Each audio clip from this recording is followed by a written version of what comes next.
pay property taxes if the land's already yours, of course? The answer is quite simple. It's not.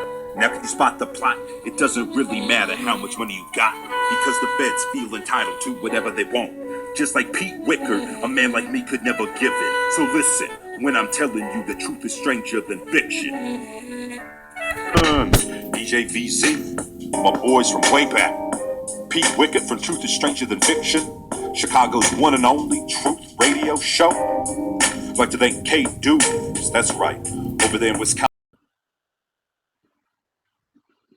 Gosh, my mistake. It's actually 5:20, not 5:2. Dude, I already messed up something, but I'll fix it. Just for the public comment is each speaker 3 minutes, and this time we'll listen to Brian B.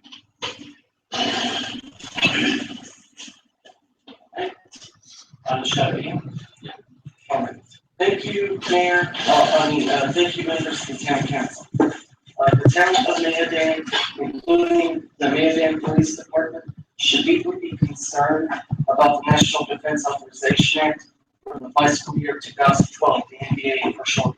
With the NDAA, anybody in the town of Mandan and inside the United States can be tortured, stripped of citizenship, rendition, rape, molestation, kidnapping and abduction, assassinated, secret detention and imprisonment, and other terrible things are waiting for us with the NDAA and the Patriot. These terrible things can happen to anyone who can simply be accused of terrorism, even in the case where no court trial has been present and no evidence has been submitted. The federal government refuses to reverse the NDAA, and the Congress doesn't want to listen and just send formal letters, which is why I am making this case to the town of Mandan instead of Washington, D.C. Our Congress and the Senate are dead, and in many cases, except very few members such as Ron Paul, Rand Paul, and a few others. The exercise of the NDAA has been found to be in violation of the statute of homicide, statutory rape, kidnapping, abduction, false imprisonment, and other laws that prohibit violent activity. The NDAA even unconstitutional. The NDAA is unconstitutional, and so this law cannot be enforced according to Marbury versus Madison, 1803 Supreme Court ruling. I ask that the Mandan Police and neighboring police do not obey any unlawful and unconstitutional orders, even orders permitted by the NDA or Homeland Security. The people in this town deserve a right to a court trial and legal counsel, even if they are accused of bank robbery, murder, and terrorism. Everybody has a right to due process. The Mandan Police has sworn an oath to uphold, protect, and defend the Constitution.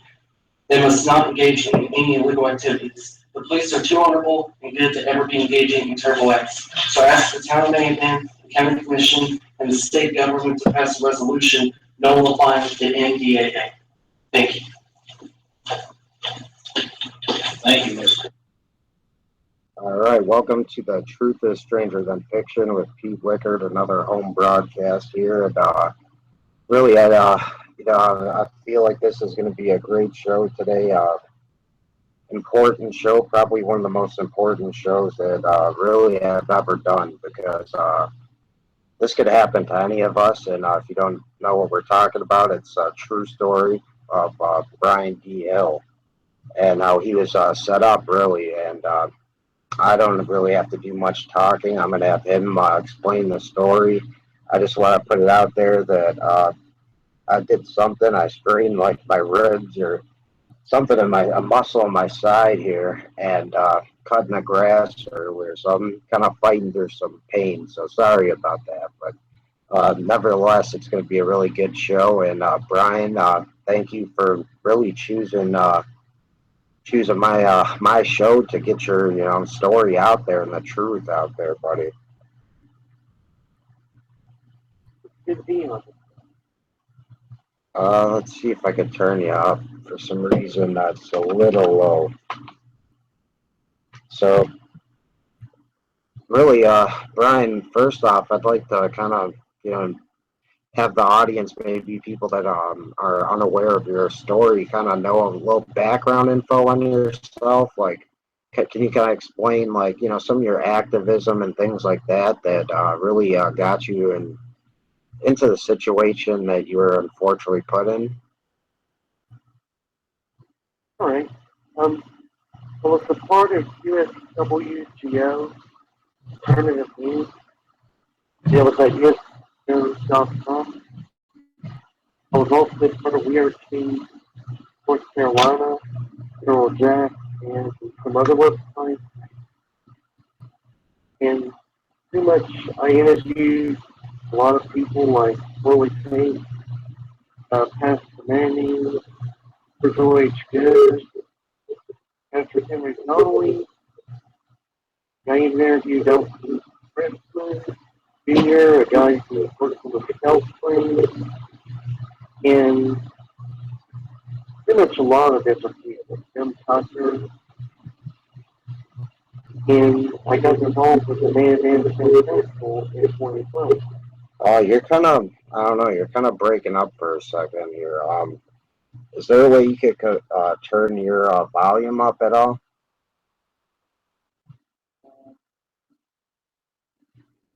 Volume's fine. You know what, let me try. Try now. All of a sudden, it got really, really low. Try now. Does the sound better? Not quite. Let's see if the speakerphone works. If I put it up here, let's try this. So can you repeat that, buddy? All right. You mean about the story? Yeah, we're definitely, yeah, start over, really. I'm trying to figure out how to get the volume up here, buddy. It's really low. But yeah, can you kind of start over, just some background information? Yeah, I was involved with USWGO, Alternative News, We Are Team North Carolina, Federal Jack, and I was involved with the Mandan County Council as the public comment creator, and I brought up about Agenda 21, the NDAA. I had interviewed like Patrick Henry Dolly, Jim Tucker from the American Free Press, Orly Page, Pastor Mandy, Virgil H. Good, the president's candidate, and Elton Princeton Jr. Wow. I mean, yeah, I watched the interview with Jim Tucker. I mean, honestly, it's really a blessing that you were able to actually interview him because, unfortunately, not long after you did, he passed, and that was a true hero, man. Guy risked his life and really covering the Bilderberg meetings and stuff. But it's that's really impressive resume. Yeah. So basically, the reason we played that intro clip was to kind of start Brian's story off. So, Brian, explain what that intro was and what really kicked off, I guess you could say, the New World Order, or the elite, the people in power, really. Anyways, the Nullify NDA petition is what I believe started all of this. I had brought up about Agenda 21 after I interviewed Dr. Michael Thompson. We bring up about Agenda 21 and ICL and Young. And so I went all around my neighborhood. I went all over Rockingham County in North Carolina, and I gathered over 200 written petitions. Wow. And I gave a copy to State Senator and President Pro Templar Bill Berger Steve. He is also the town attorney of Maine at the Maine State College Position Facility. And so I went there. I spoke up about the NDAA, how people would be forced, how it's legalizing sodomy and illegal torture and other criminal horrors the NCAA has allowed. So they made it clear to me that the NCAA was a dangerous law and needed to be nullified because it's unconstitutional. Wow, it's And really also really weird. made it quite clear that Hey Brian, nullified NCAA petition. He was not going to support the Constitution. And after that, things start going downhill. I start writing articles about how Phil Berger betrayed his constituents and how I had issues with this constituent liaison of their race. After that, I recorded the phone call and I admitted to her that I recorded the phone call and she got angry and kind of threatened me. And after that, I brought up articles about how he received campaign contributions from Wells Fargo and Bank of America. Brian, hey, hold on 1 second, buddy. It sounds like when you're talking, like there's like a really bad echo for some reason. I'm not sure, but we were just coming in. We were coming in clear as day prior to going live. I'm not quite sure what's happening. Is there anything you switched on your phone?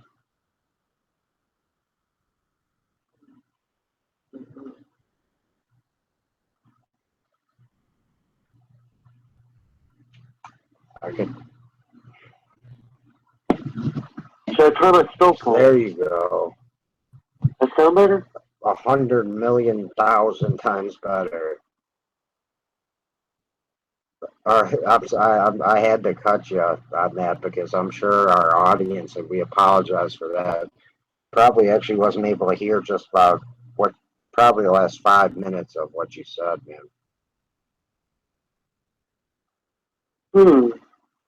So if you'd like to, again, just backtrack again one more time, I could probably edit this for the final version, and we'll start from here, from this point, but really, or from the activism point, but yeah, really go on and explain now that we could hear you exactly what ticked off these people, and with the intro video we played at the basically how you stood up and like a real man and explained what was going on and why that was such an issue and who it ticked off and what the repercussions really were. Yeah, so the part that came out was, should I start off with the Sarah Riggins thing, or? Yeah, wherever you feel that, you should, really what the beginning of the story is, man. I would start out at, we played the intro video, and is that what triggered, all this backlash to you, or what actually, triggered it? I would say we start from that point. All right. So I gave that petition, the nullifying DA petition. I collected signatures all over the county, and I got over 200 physical signatures. And after all that hard work, I gave a copy of that petition to Phil Berger Sr., who's the town attorney.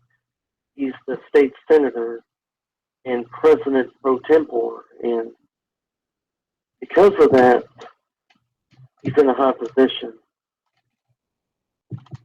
So I thought that he could do something about it, that he would be able to protect the North Carolinians' constitutional rights in the event that the federal government does everything they can to protect the NDAA, which had removed the provisions against hostility and sodomy, so they can now torture animals, they could torture people. So yeah. I tried to get North Carolina against it. And most people aren't even aware of that to begin with. Personally, actually the NATO summit kind of brought that to, I would say, not like as much news coverage as I'd like, but it was covered to a certain extent. So I gotta give at least the local news out here a little credit on that. But most people don't realize just how really it basically strips us of our rights and gives them the power to pretty much do anything they want to us.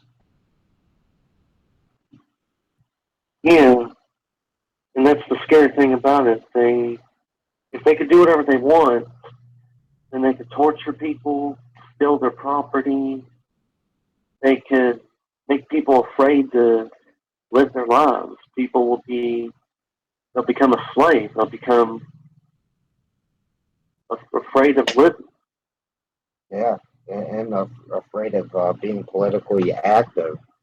And you were the exact opposite, and that triggered some massive repercussions, as we'll get into.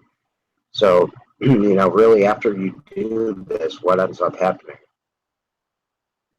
I had contacted Senator Berger's office, and it was after he said that basically his constituents, Sarah Riggins, the constituent liaison, she told me that it sounds like Berger wasn't going to do anything about the petition.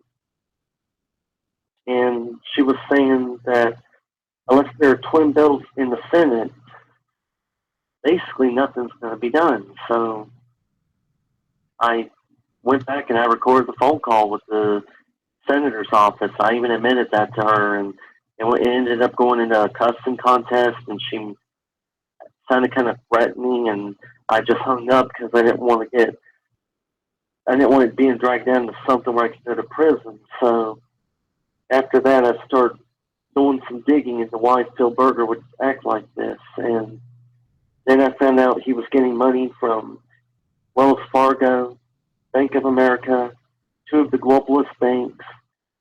I later found out that Phil Berger Jr., his son, the former district attorney of Rockingham County, he had his photo taken in front of Camp Justice at Guantanamo Bay, Cuba, which is Guantanamo Bay, the torture place. Oh, yeah. And as I covered at Hammond Square, that's really where they train the people here in Chicago, and the tactics on the people here in Chicago that they used there in Guantanamo and Camp X-Ray. Exactly. So the fact that Phil Berger Jr.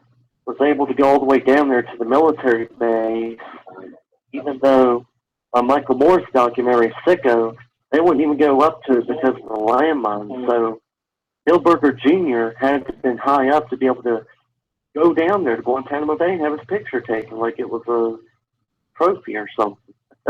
Right? Yeah, man, I'm fighting through this pain, but yeah. So after you give this speech, what was your first kind of thought that hey, I might be in some trouble for this? When was the that? fact that Phil Berger, his office knew I was recording the phone calls that I had with the government. So that's one of the reasons they want to get access to my computers.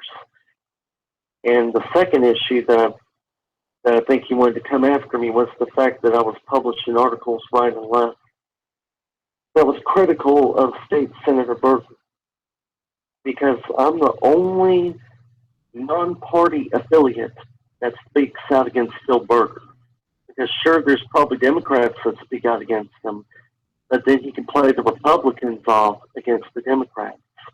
And it scared him, the fact that I'm not associated with the Democrats, and I spoke out against Phil Berger.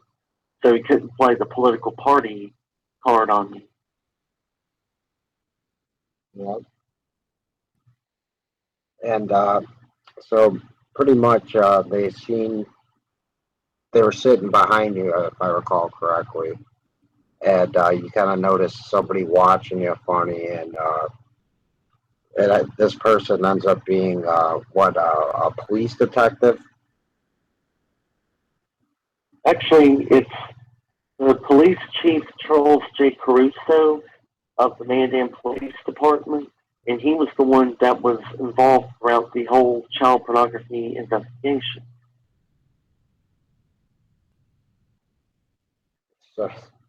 So really, do you think that's mere coincidence, or they obviously have been following you? And did you ever see him before? Well, I've actually given him documents about the National Defense Authorization Act. That's when I first met Mr. Caruso, and so he knew I was involved in politics before all this happened. Yeah, no, not a coincidence. And so, what is this with a closed session? It sounds like it's probably some kind of legal thing they were doing, but they didn't explain to me that, oh, it's a closed session. You should interview Phil Berger after the closed session. They used the closed session to kick me out of the town council, and then Chief Caruso threatened me in the town lobby. What did he say to you? He said some things like, You could get up in swear. my space. I've written this on usfgo.com on the article about that. He was saying if I go up to Senator Berger again, he'd push me back or force me back. He said I could have came in there with a gun because of the fact that someone walked in with a gun to the Greensboro City Council. And he said, well, it doesn't look like that's what you're trying to do. But he was, you know, I would say verbally, he didn't like me. Yeah, so, and that was apparent to you almost instantly? Yeah, right on the night of July 9, 2012. Man, oh man, I'm having a bad day with my setup. And you remember that date, huh? Like, I mean, I would too. So really, after this, you still have your laptop, right? You go pretty much back home, and what made you write that? You know, kind of prophetic, like a prophecy, almost like that warning, saying that, hey, I think these guys are going to come after me. I mean, was it just that incident, or was there something else? Well, on Prison Planet Forum, I put that on there, the post under the username USWGO. I put how the Mandan police is now harassing my mom, and I documented what they did, and then I put on there that they're going to try to they're going to try to get me somehow, or that they're going to say I committed. They're going to try to do something. I knew they were going to pull something, and I was afraid of the Mandan police. Yeah, and I don't blame you, actually, and pretty much everybody is these days afraid of the police in general. So, when actually, when did how far after from you giving that speech does the police, excuse me, approach your mother and pretty much ask her about a missing child? It was around July 12th, 2012. They pulled her over and they were asking about a girl, and they were looking for her. And then they asked Mom, now where do you live? And they knew that she was associated with me at the town council because Caruso watched me and knows that my mom, she knows that she's my caretaker, and because she's my caretaker, she has to live with me at the residence so that she could take care of my diabetic seizures and my bad blood sugars. And you've had that pretty much your whole life, Brian? I think since I was 1.5 or 2, that's when I got diabetes. And it's the brittle type of diabetes where it's more difficult to control. I'm sorry to hear that, man. It's something not a lot of people actually really truly understand how damaging it can be. My grandpa was with it, but going forward, I mean, you've how did you actually get all the connections with you know, all the people pretty much in like, you know, in with like Jim Tucker, these guys. And do you think that they were already watching you from like your early stages of activism, or that it was the town council meeting that triggered their eventual actions? I think that what happened at Mayodan triggered the final action, the worst kind of thing they could do to me. But I've had like statistics records where I have proof that the U.S. government, U.S. military, were both accessing my website. And in addition to that, I've also, I mean, U.S. government was watching my site. I was getting hacker attacks. From time to time, my web host kept coming after me saying, we're getting traffic spikes all of a sudden. And every time these traffic spikes come, my website shut down, the server shuts down, the web host blames me for it. But I believe it's DDoS attack. Yeah. Man, it's almost unbelievable. And actually, just to bring this up, I had a link that I was going to use for the info in the video. And when I went to share the video, it made me take that particular link out. I'm not sure exactly why, but it said I couldn't share it. It was one of the first links your buddy sent me on Twitter. So that's very interesting in itself. Just kind of bring that up now that I just kind of just remembered it. Actually, this was last night after I created the live event.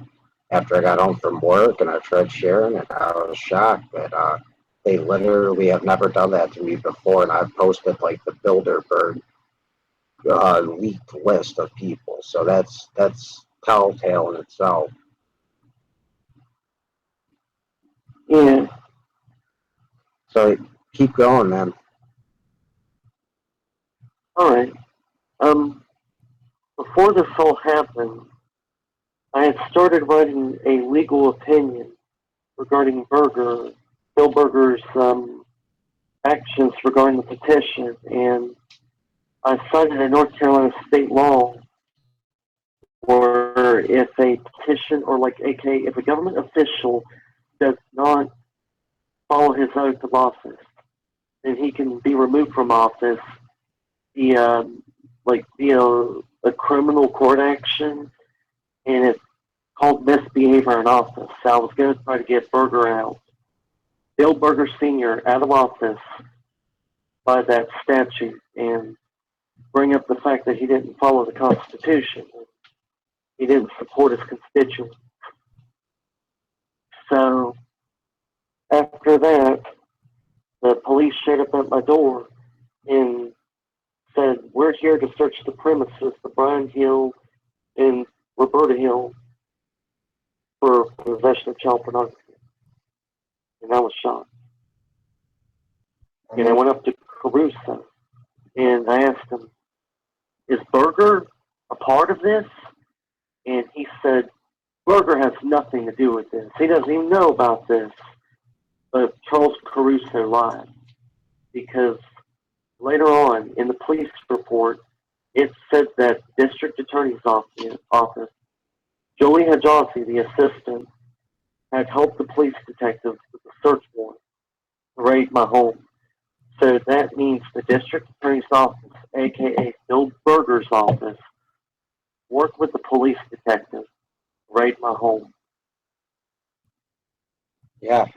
And that's not the first or last Berger connection we're going to have in this story either.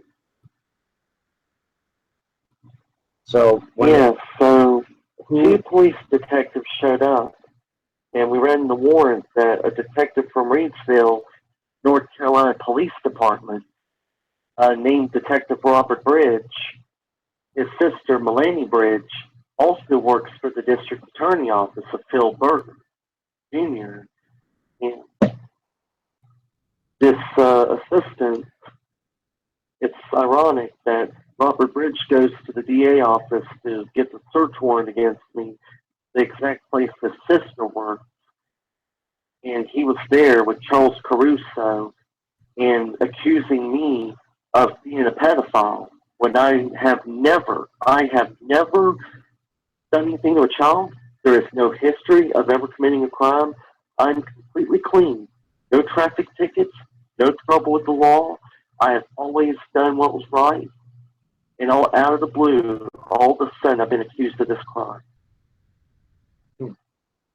Yeah, and you have, as I have on screen right now, really, your pretty much statement of innocence here.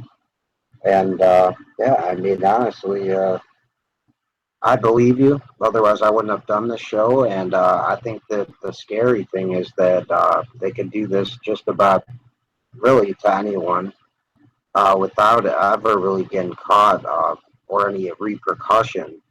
So it's really kind of a warning, you know, if there's anything that you could take positive out of this story, it's that your story can maybe help prevent them using the same method on, say, myself or Seth Davis or, you know, Joe Biggs or somebody like that. Because, yeah, there's actually, you know, a good amount of people that know about this, and I'm glad that you're able to tell it. But I mean, you can't even use the computer yourself. That's why we're, you know, joined via the phone. And we're sorry about, you know, some of the problems we had earlier. But I mean, so when they come into your house here, are these just regular cops? They were wearing, like, bulletproof vests. They were accusing me of drugs, bombs, yes, the B word, and they were accusing me of having guns. And they pointed guns at me when I came to the door, from what I remember. And they wanted to pat me and my family down. Me, my mom, my grandparents, they only patted me down. They allowed my mother to walk away without being patted down. My grandparents were allowed to leave the house without being patted down, but they searched me. Wow. Well, I've seen them plant stuff on Adam Kokesh before, guest of my show. And what ends up happening here? So after this, do they, you know, they come up and accuse you right away of child pornography, or how did they kind of lead you into that? All right. What happened was Caruso was basically telling me, if we find it on your computer, only you put it there. And I said, no, computers can be hacked into. And he said, no, you put it there. And I argued with the chief of police for about 5 to 10 minutes, and I explained to him, there are articles where it says they can hack Wi-Fi encryption. They can hack stuff. And he said I'd better be quiet. And after that, we went down to the stairs of the porch and sat there for a few hours. They were notified that I had brittle diabetes when they were accusing me of having drug syringes, and they were informed that I had autism. And after that, I was called forth to go to the house multiple times. I was being harassed, and one officer came up to me and said, "Is there a bomb in your safe?" And I said, "There's no bomb in my safe. I'm going to sue you." And then after that, he said, "But I'm doing, you know, I'm following orders. I have a family." Yeah, And because of that, it's just, it was quite clear they were being told that I'm some kind of extremist. So after that, I met Detective Bridge, and he said, "You got a lot of computers down here. I hate to have to take them all. You know, can you tell us which stuff that we're looking for?" And I told him, "You can look at the computer upstairs." I was referring to a virus and Trojan horse, or Trojan horse. I was referring to that my computer was hacked into, but they construed that into Brian was admitting that there was stuff on his laptop, and the way they worded it in the police room. Unbelievable. Brian, are you still there? Yeah. Okay. I just went really quiet. Wow. So they pretty much, also, I recall off air we were talking, they pretty much said to you at one point, everybody watches porn. And how I feel about it, I mean, how are you supposed to answer that? I mean, you're on Brian's, if you're in his shoes this day and they go, hey, everybody watches porn, they're basically setting Brian up for failure regardless of what he says. So can you kind of elaborate on that? Because I thought that was a key part of this. Yeah, Detective Bridge was like saying, everybody likes to look at porn. And he was also saying, what kind of porn you like to look at? And what'd you respond by saying? I pretty much, I told them that I basically said no to it all. But later on, I did say I was into it like women, but they misconstrued that to children. So basically, they doctored false evidence. They pretty much put false evidence down to begin with because you said women and they put children. Yeah, what happened was the detective was like saying during the false confession. Now, before I get to that, I was threatened by Charles Caruso during the day of the raid. That was August 28, 2012. He said, "Fess up. We know you did. You better fess up, or else your mother will be held responsible." And why do you think they threaten your mother? Because they know you're dependent on your mother to really help you out on a daily basis, and that Yes, you would pretty much do just like what any good son would do. Pretty much take a bullet for their mother. So even if it was your mother, you would probably admit it anyway, just to spare her from it. Like most people. So they put you again in a situation where it's like either you or your mother setting you up again for failure. yes, and it's a form of coercion where the detectives make you think that there's going to be consequences, where an innocent person that committed no crime is going to go to prison if you don't say to the police what they want to hear. Yeah, unfortunately, I know that firsthand. So keep going, buddy. I don't want to, hold you up. All right, thank you. Anyways, the after Caruso threatened me, at some point the police detectives talked to my family, and they said, "You need to come to the police station down at 10 o'clock and pick up the inventory papers."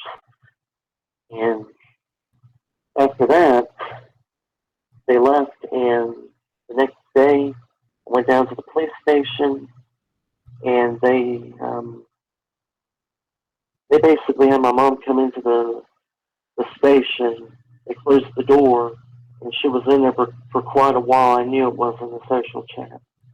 And then when she came out of the door, she looked depressed, like I was like I thought, oh no, does she think I'm guilty or something? The look on her face. And so after that, well, before that, the police chief showed up again, and he had his back against the wall, and he said, "This is serious. I know about the article you written on the town council. What you said is slander. I never made you leave. I only asked you to leave." And because my evidence was taken, and I had proof that the police chief was lying, all I could say was, "My blood sugar's low." And he said, "That's no excuse. That's no excuse to slander the chief of police." So that's what they thought your intentions were.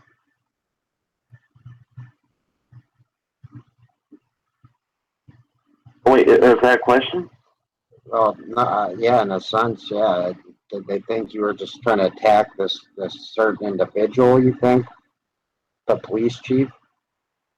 I believe that's what this whole thing was about. It was about the fact that I've written negative articles critical of both the police chief and the state senator, because what the police chief did threatening me, that could get him fired.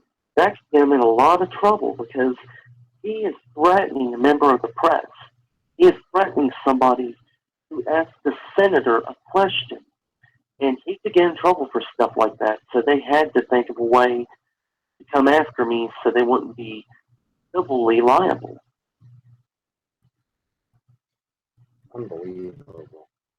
I mean, unfortunately, I have no faith in the justice system, and your story really proves that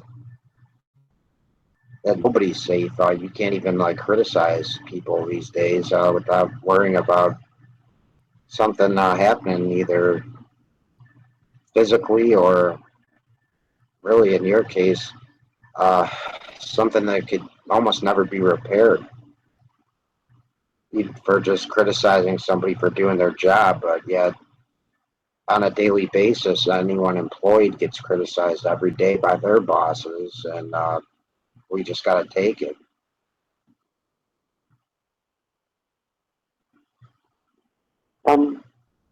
Anyways, I go in to see the police detectives, and they say, "Come on, Brian, sit down." And they were secretly recording me when they were meeting with me, and they were talking with me about my political stuff, about the NDAA, about Agenda 21. They did ask me if I was downloading child porn, and I told them no. And it's in the confession audio that was in the criminal discovery evidence. And I told them about the Trojan horse, and I tried to fight it, and I left it in the recycle bin.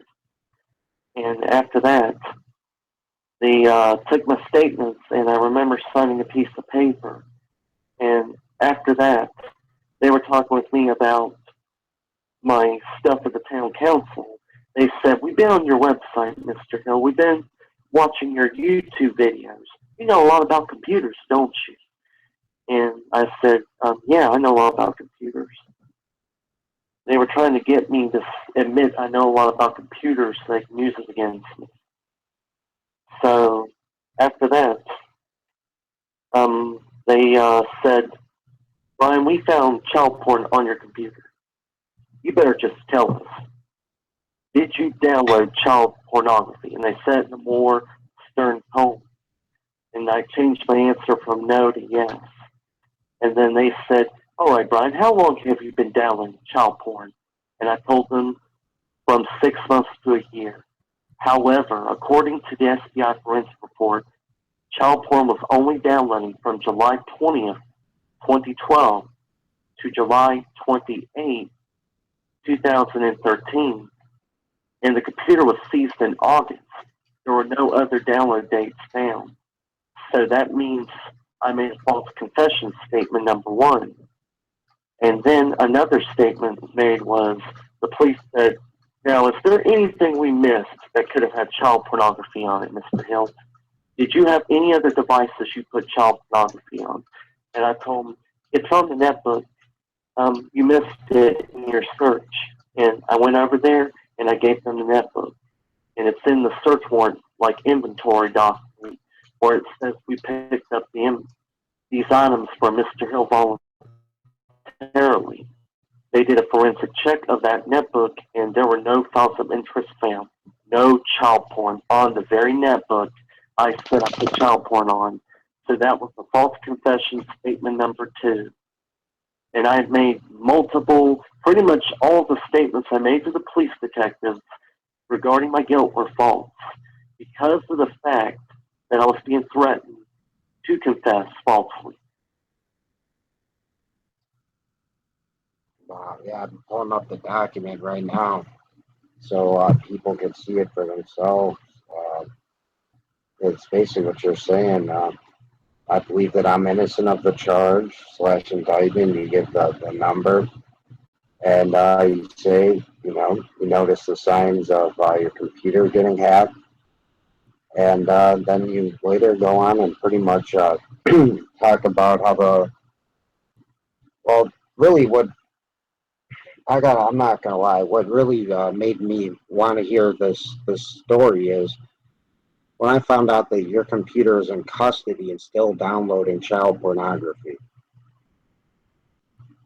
I mean, that to me is like the smoking gun, period. I know a lot goes on, before you really find this out, but to me, that's the smoking gun. I mean, that's impossible, number one.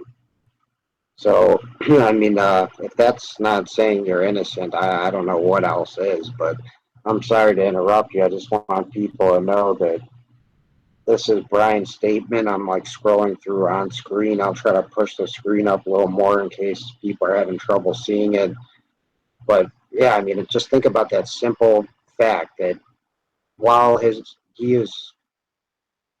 doesn't have possession of his computer in jail, I believe, or at this time, I'm not sure maybe exactly where you were if you're in a holding cell prior to going to jail, but his computer's downloading porn supposedly. Yet they never find any evidence. There's no victims and no proof, nothing.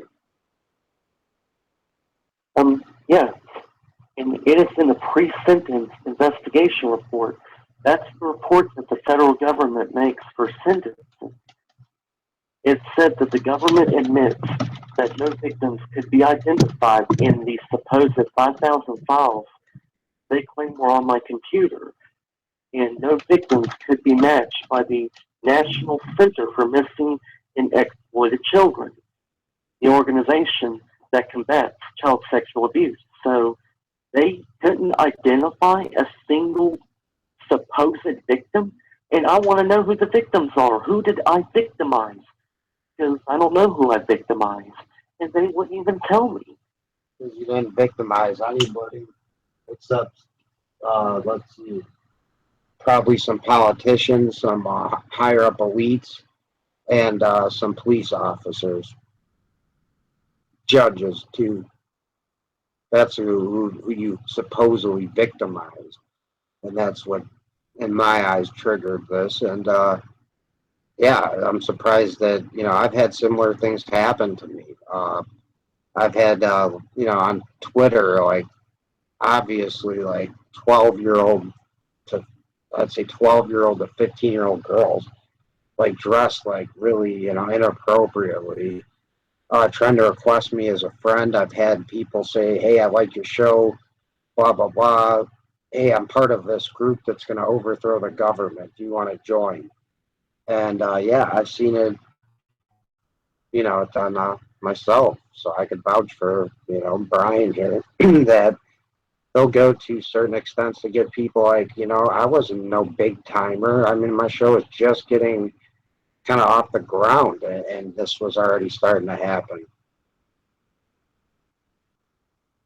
Yeah, so pretty much whenever they got me to make the false confession, towards the end, they said that, "Are you a part of a cop-killing group called the Sovereign Citizens?"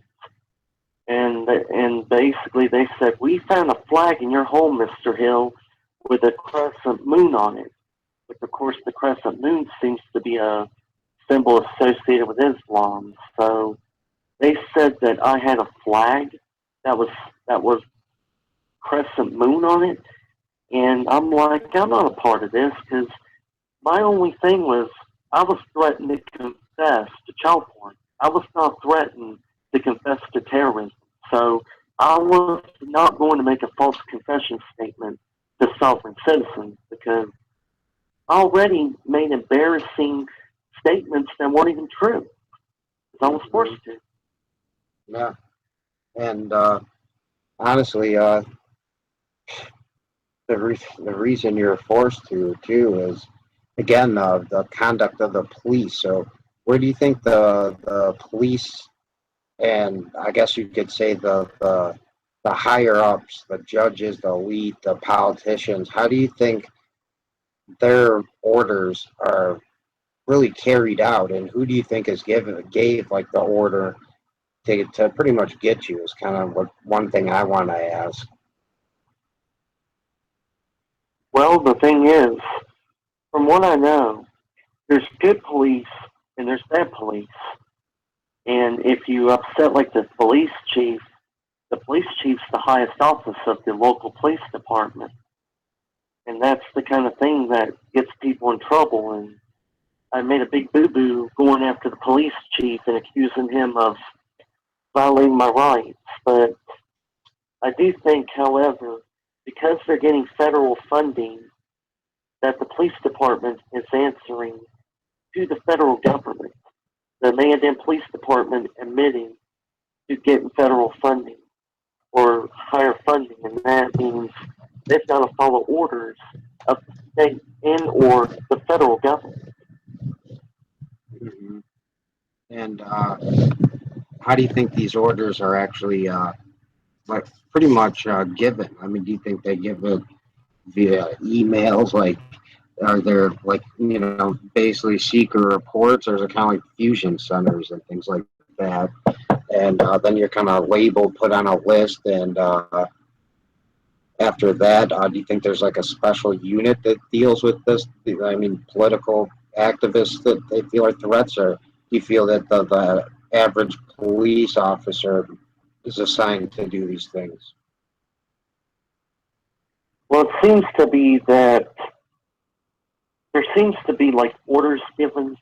There's the fusion centers that investigates political activists. You got the local police that can go after people locally because they're the ones that are in charge of policing the people in their community. So if they're being given orders to investigate somebody, investigate a troublemaker, or somebody who's telling too much of the truth, they can just come in and start investigating somebody. Again, just like they can do to pretty much foreign prisoners of war, now they can do to citizens, U.S. citizens. And again, that goes back to the beginning of the intro too. I think that's a big part of your situation too, is that you exposed one of their biggest secrets in a public setting, and yeah, they're going to go to any extent to shut you up. And what really the good thing is that you refuse not to be quiet and to tell your story. That's the important thing here, is that you're really at risk for coming out really and saying this, because you can't even use a computer at the moment, correct? Well, I got permission to use a computer, but I just can't use the internet. The reason I am standing up right now is because I have no choice, because I don't want to be a sex offender, because I've never committed a sexual crime. I don't want to have to tell my neighbors, oh, I'm Brian, I'm a sex offender. I'm not a sex offender. So I don't want to be told I can't use the internet. I have to be a sex offender. I have to do what the state police says. I don't like that. I didn't commit a crime. So I feel like my only choice is to speak up. That is my only option, is to speak up and speak my mind about this. Wow. Yeah, it really is, because think about what Brian's got to live with. Every time he can move pretty much any place in this country, and as soon as he moves there, there's a website that shows exactly where he lives and his name and picture and everything, accusing him of something he never did. And he's got to live with that the rest of his life. And I encourage anyone that watches this. I've reached out to one lawyer that here in Chicago that was willing to at least attempt to take my case, at trying to sue the cities for the really retina scanning cameras they have up at every red light. And he really has yet to get back to me. But if anyone knows any attorneys that might be interested in helping Brian, like, please, you could email me and I'll get it to him. I don't, unless you want to give your email out, Brian, it's up to you. But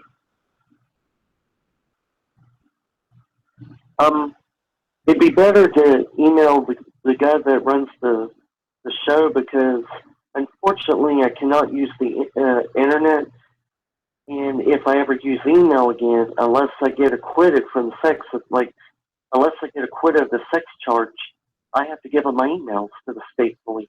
So yeah, I had to give up all my emails to my friends and family. I was thinking maybe your mom. But yeah, Pete Lickard, that's my name, like on the bottom, but no capitals, at att.net. So Pete Wickard at att.net. Got no capitals, just no spaces. That's it. And yeah, if anyone knows an attorney that would help Brian out, please email me and I'll get him the information. And it would, really be greatly appreciated, because we're going to get deeper into the story. And really, I'm going to shut my mouth and let him kind of have the floor while I'm dealing with like this lighting issue I'm having. Now I have a bulb that's like not staying still, and I'm also again dealing with a lot of pain. So Brian, I want to kind of give you the floor for about 15 minutes, 10 minutes, whatever you want. Just go ahead and talk about anything. I'm gonna try to stretch and get this lighting worked out, and pretty much kind of go with whatever you feel is important. I'm gonna, leave you alone, talk, and educate people about what happened to you. All right, so I'll start from after the police had me make the false confession. Now, when I made the false confession, I felt horrible. So I went out and I told my family at one point I was at the point where I was brainwashed. After they were through with me, I even thought I was guilty. I thought I was addicted to child porn. So I went around and made false statements to Wake Forest Hospital. Later on, I sent them a affidavit, and I put in a declaration. I told them that I made false statements at the hospital because of being threatened by the police, and they have accepted my statements on the record. So now the hospital knows that I made false statements about an addiction. So they wouldn't even admit me to the hospital.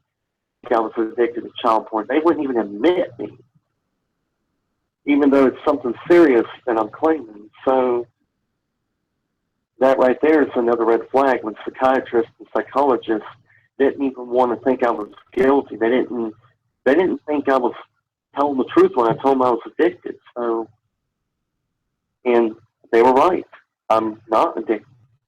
I made a false confession. So, anyways, it took weeks, and I got out of the trance, and I finally realized I made a false confession. They threatened me to do it.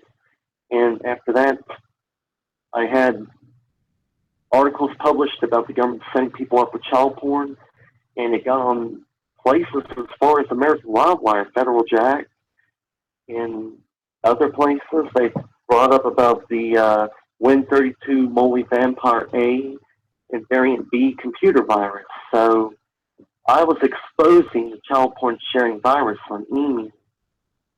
After that, I had received threatening emails, and my friends were receiving threatening emails. Jeff Lewis, Dan Johnson, they were getting threats, and they were confronting me about this. They said, "Hey, we're getting threats, and what's going on?" I'm like, "What? Wait, what?" And they're like, "We're getting threats from this Hormel.org, and I've received threats as well." And it said that they set me up with child porn on multiple hard drives. And they said, "We know some people in the FBI that will make sure you're convicted. You will," like they said I was going to suffer, and I would pay the price by being a sex offender. And they said, "In your friends," I think it said Alex Jones, Dan, and others are next. And it was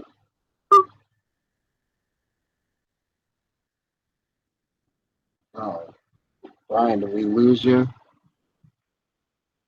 I'm gonna give him a call back right now. Yeah, today has been a rough day as far as I was trying to get some more light out of this, and unfortunately, I think because we're connected via Bluetooth, I think that it cut him out, but we'll get him back on. We're gonna do a. Oh no. Hello? Yeah, I think that was my bad, brother. But yeah, I tried to switch up basically the lighting on my Bluetooth speaker you're on, just so that it's a little more lit here. It's got really dark. One of my bulbs is like burnt out now on top of it. Prior to the show, I had to run and get a new USB for my mic. So yeah, we've had a lot of issues. I've been paying, but keep going, brother. I'm gonna try to fix this light behind me somehow and just keep talking. Eventually, I'm gonna put together, the documents along with the testimony, probably not the video. So this is just basically a one-time, video. It'll probably still be up on YouTube, but I will do a show, basically produced like Windows Movie Maker style, with Brian speaking and the documents in a timely fashion. But go on, brother. Sorry about that. It's all right. So, the threatening emails showed up, and I was afraid. I showed my family about this. And, of course, my friend said, you need to report it to the FBI. And I was afraid at one point. And then, after that, there was an article on InfoWars saying, attempted setup of Luke Radowski, We Are Change. And I watched the videos because I was freaked out when I saw that, and I listened to the video, and he said torment. Right after that, my family was like, they noticed I was laughing, but I wasn't laughing because I was nervous. I was afraid. When I saw that, I was literally shaking, was laughing out of nervousness. I was like, they went after my friend.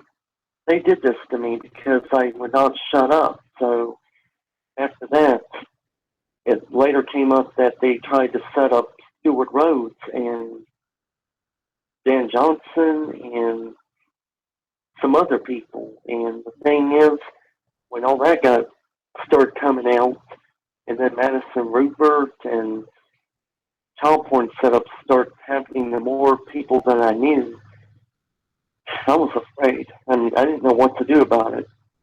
So, pretty much after that,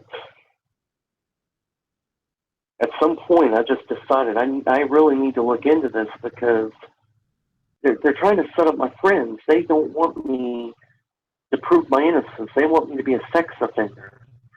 And they want to make other people I know into sex offenders. So, I was angry. At some point, the biggest thing that can, fear can make someone be quiet. But then if they're feeling bullied enough, they're going to get angry and they're going to feel like passionate about fighting. So I started doing research. I found out that the State Bureau of Investigation was doing shoddy forensics, manufacturing evidence in murder cases, and the FBI was involved in the forensics of my laptop where the child porn was downloaded. So the FBI's got a history of manufacturing evidence and trying to paint a picture that helps the prosecutor and not paint a fair picture. So the State Bureau of Investigation, you can look this up, about Agent Dever, the Agent Dever scandal, about the Dr. Kirk Turner and this other stuff were involved in the State Bureau of Investigation. So I started finding all this stuff out about the connections to Phil Berger and all this other stuff. And I was angry. I was like, this is a conflict of interest. Now, I cannot prove whether Phil Berger himself set me up with child porn because he's going to argue I didn't do it. What I can prove is that it's a conflict of interest. Phil Berger should not have been involved in the child porn investigation because I was wanting his father out of office. So that right there creates a conflict of interest and bias, because then that means that Phil Berger is going to do everything he can to have me convicted because of the fact that I went after his father. So even if I cannot prove that Phil Berger I cannot prove Phil Berger set me up. What I can prove is that Phil Berger was inappropriately involved in the child porn investigation. He was connected with other people involved in the child porn investigation. And that right there sets off a lot of red flags for an investigation itself. Oh yeah, and they're all friends on Facebook as well. Yep. And my buddy Seth did some research as well, and yeah, he said that it's undeniable that literally all these people are connected. Now you have some, well, not you, excuse me again. You're a family member or somebody, not besides yourself, seriously, send me some documents of text messages of people basically threatening to set different people and yourself up with, child pornography cases. Uh, Without getting yourself into any trouble, who was actually sending these messages? And if you're able to actually tell everybody, I mean, how you acquired this crucial piece of evidence, that'd be awesome. Pretty much, anytime Susan Basco received a threatening child porn setup message, she sent a copy to my family. And pretty much some of the emails were sent directly to me. And the threats that went to Susan Basco, she forwarded them to my family. And I reported them to the FBI through fax because I told the FBI, not only is it a good thing that I reported it to the FBI because it creates, it allows them to try to investigate who really committed the crime, but it also protects me and protects my family in case they try to set me up again or pull something. So I report the threat to the FBI. They're not doing anything about it. And I think we all know the reason for that, but I like how they say here, I don't like it, but how really the enemy is really labeled here in this particular one. And everyone can really see this too on the screen. We framed Ian with child porn. We will frame you all. ... by ... by ... patriots. And yeah, I mean that's just kind of saying it right there. Not ISIS, not anyone else. That literally is threatening the security of our country.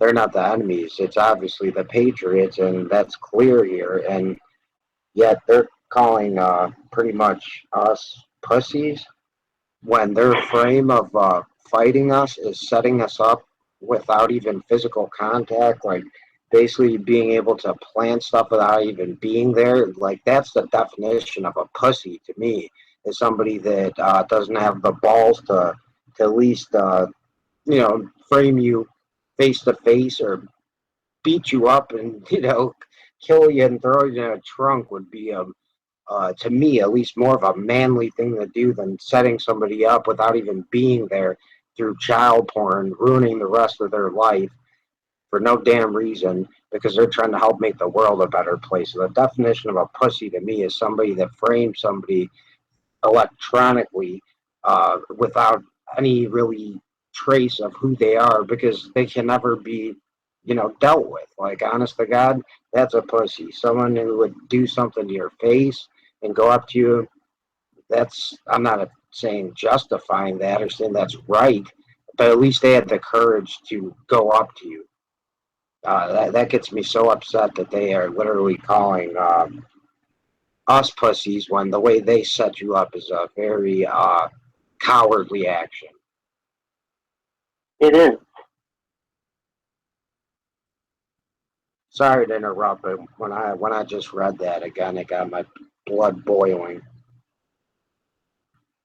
It got me angry. I mean, it used to scare me when it got these threatening messages, but now it just angers me because they have me on the sex offender registry, and then there's a news report about Bill Clinton at the Lolita Express. So it's like all these pedophiles are running around doing stuff, and I have to pay the price for doing nothing. Right?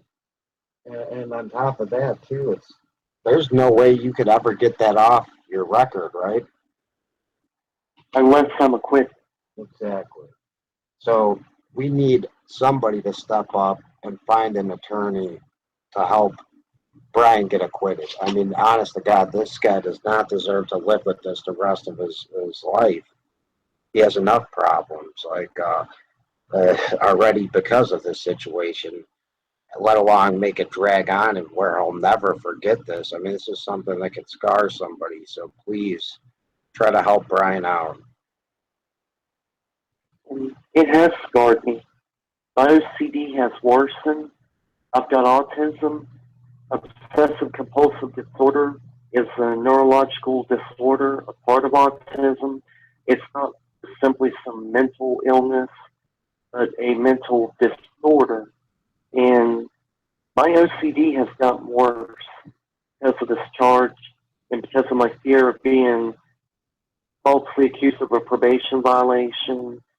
I mean, the fear I feel, the fear of police I feel, the fear of the door being knocked on, the fear of phone calls. I just get afraid ever since of being thrown in jail. I don't blame you. I mean, honest to God, all you have to do is watch the news these days to be afraid of police. I mean, honest to God, every day here in Chicago, there's something. Lately, they've been under more scrutiny, but I mean, I got death threats from, I'm sure, as police officers after interviewing William B. Scott or Bill Scott, whose son was killed by Las Vegas Metro Police, and they called me 1,000 times in a night and left I don't know how many threatening messages, basically saying they're going to kill Joe Biggs and Old Man Scott. And the alternative media picked it up, and I'm very thankful for it. But some, kind of changed the wording into the Cleveland Mob. That I thought it was the Cleveland Mob. I really did not ever personally say that. I asked Bill if that was a possibility, but yeah, I mean, honest to God.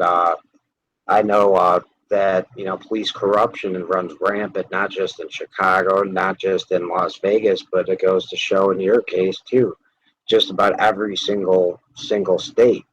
And off air, we were talking about the U.S. Marshals, and when you brought up how you asked them about the New World Order, and they didn't respond at all, didn't laugh at you like a lot of police officers that might be in the dark to all this would.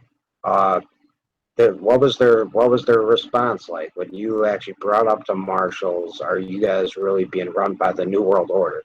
You might not have said it like that, but how did they take that comment? It was during the probation revocation hearing. They made a ruling that I was to be put on home detention because for 6 months under the electronic monitoring GPS tracking bracelet, and I was upset about it. And I told the marshals when I was alone with them in the hall, there was security cameras, but I doubt they had a microphone. So I went out and said to them, "The court's corrupt, isn't it?" I told them the court was corrupt. They said, "Yes, it is, Mr. Hill." They actually admitted that there's corruption in the federal courts. And then I asked them, "Is the New World Order have to have anything to do with this?" And they kept their mouth shut. And then they went on to talk to me about a few other things, so basically they kept their mouth shut when I mentioned about the New World Order being a part of what happened to me. And really to kind of backtrack, out of all the different, you had what sound like SS officers at one point, pretty much doing some brutal stuff that I don't even know if you want to bring it up on air to you. Out of all the people, the marshals treated you probably with the most respect, you'd say. Yeah, the marshals did treat me with the most respect. At the beginning, they thought I was guilty, and because of that, they were really angry, and they basically threatened me at the beginning. But towards the end of it, they started seeing the evidence. They started seeing stuff in the courtroom. And after that, the marshals have basically changed their stance.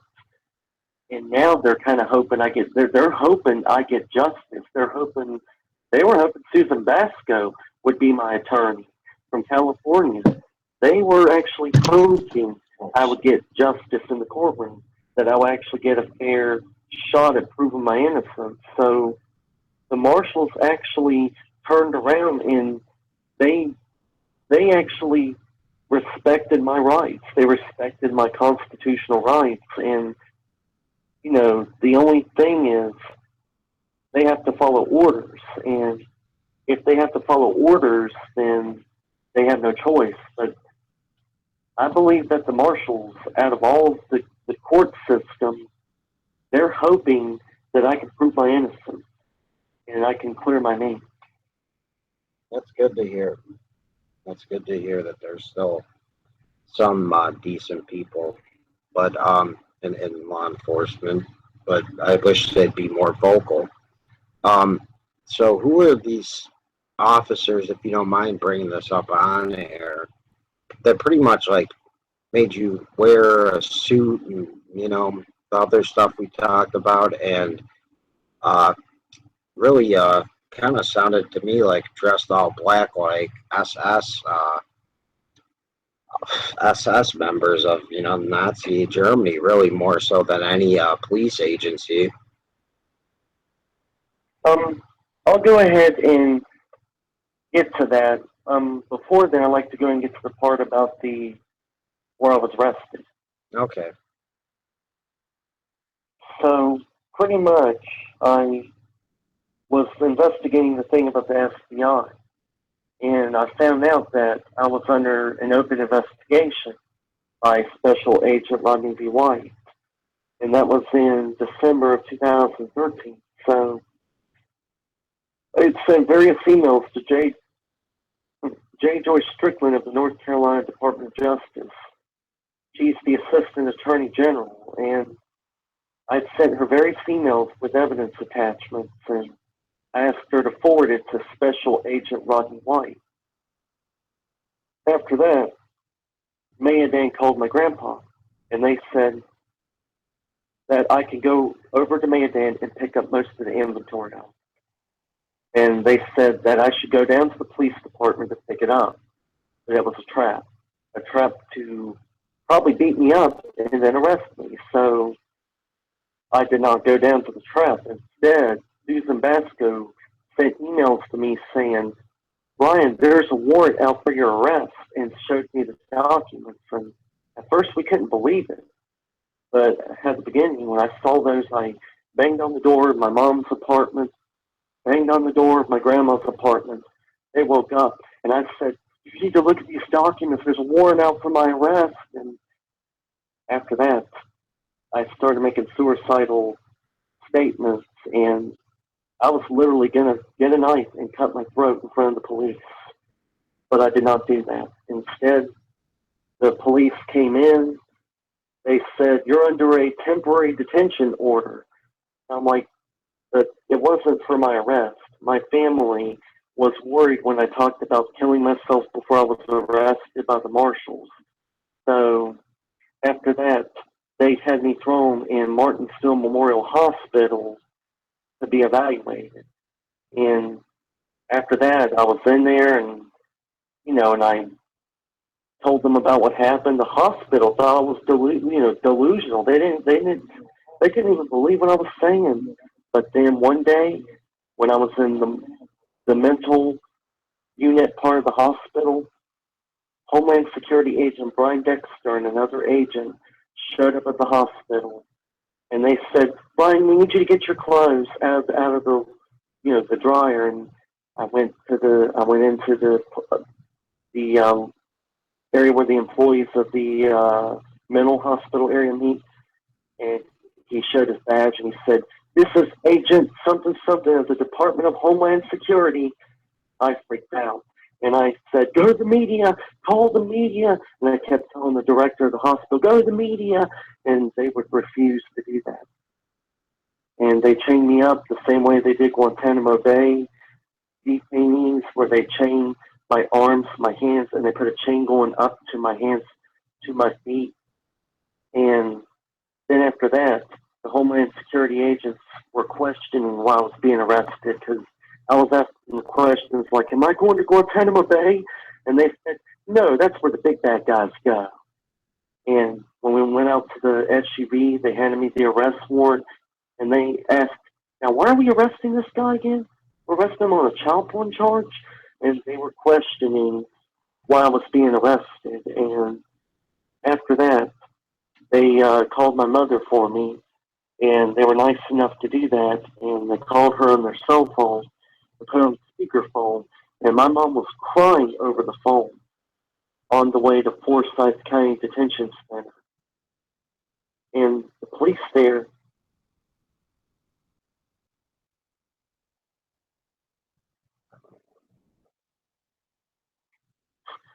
which is the, I guess like the strike team, or they're the team that deals with unruly inmates. And then there were other jail guards there that wore black uniforms. Yeah, black uniforms.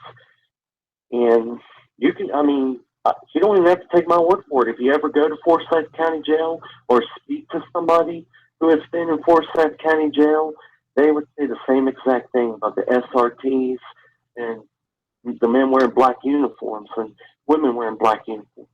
Oh, I don't need to. I could vouch for that myself. After I took the video of the communist flag being up at O'Hare Airport, the road was closed for construction further down. Okay, and I stopped, and there's no one on the road, so I took some pictures. I got basically a gun pulled to my head. It's well documented. A lot of views. I guess apparently there's a lot of veterans that, older, my fan base at that point was, pretty well spread out. There's a lot of older people that watch my show that probably, fought in Vietnam. So they called up the airport complaining, and all of a sudden I see these cars driving at me. Some I knew were police cars, and others were just like a regular Honda Civic. And none of these people, not in the regular cop cars or in the Civic, and then even honestly, like there's like it looked like kind of like a Malibu-ish. And they all hopped out in all black with no badges or any identification. One put a gun right to the back of my neck, head area. He also hit me in the chest with it. Asked me if that's stranger than fiction, and also pretty much told me, "Hey man, you've been giving us a lot of bad press, a lot of bad, pretty much a reputation, bad rep, and you better knock this shit off if you know it's good for you. And we're gonna let you go this time, but you take another damn video, and your ass is you're gonna be in some trouble." So the next day, I showed up and took another video, and I'm still here. But yeah, that shook me to the core. But at that point, my mom was sick. I was willing to just die, to be honest with you, just because I wanted to test them. Really, I wanted to see what they would do. And eventually, they took that flag down, and I thought I won. But now the communist flag is equal to the U.S. flag right off Irving Park Road here in Chicago. And it's on my page for anyone to see, so I can testify that there are these like SS-looking officers, random unmarked like vehicles, literally, like you would not tell them apart from your average citizen, and all of a sudden could pull a gun right to your head and put you in zip ties, not handcuffs.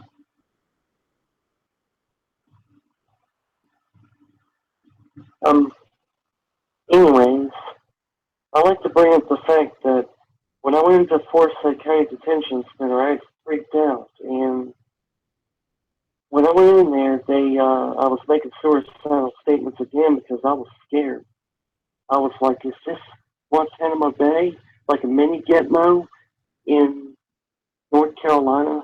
And I freaked out, and they put me on suicide watch, and they made me take my clothes off. They put me in a turtle outfit. I was not given any blankets, not even toilet paper. They will give me like little things, like, what do you call it, shreds of toilet paper, but not a roll. So they said, all right, show me your anus. And they made me spread my butt cheeks. I hate talking about this, but they made me do that on it. I mean, not on air, on a video camera, and they, you know, shit, anyways, it's just horrifying. They made me take my clothes off. They were taking video of me, you know, front and back. They made me do. They were telling me, do this, do that, spread your butt cheeks, touch your penis. They were telling me all kinds of stuff. And then they were laughing. And they were like,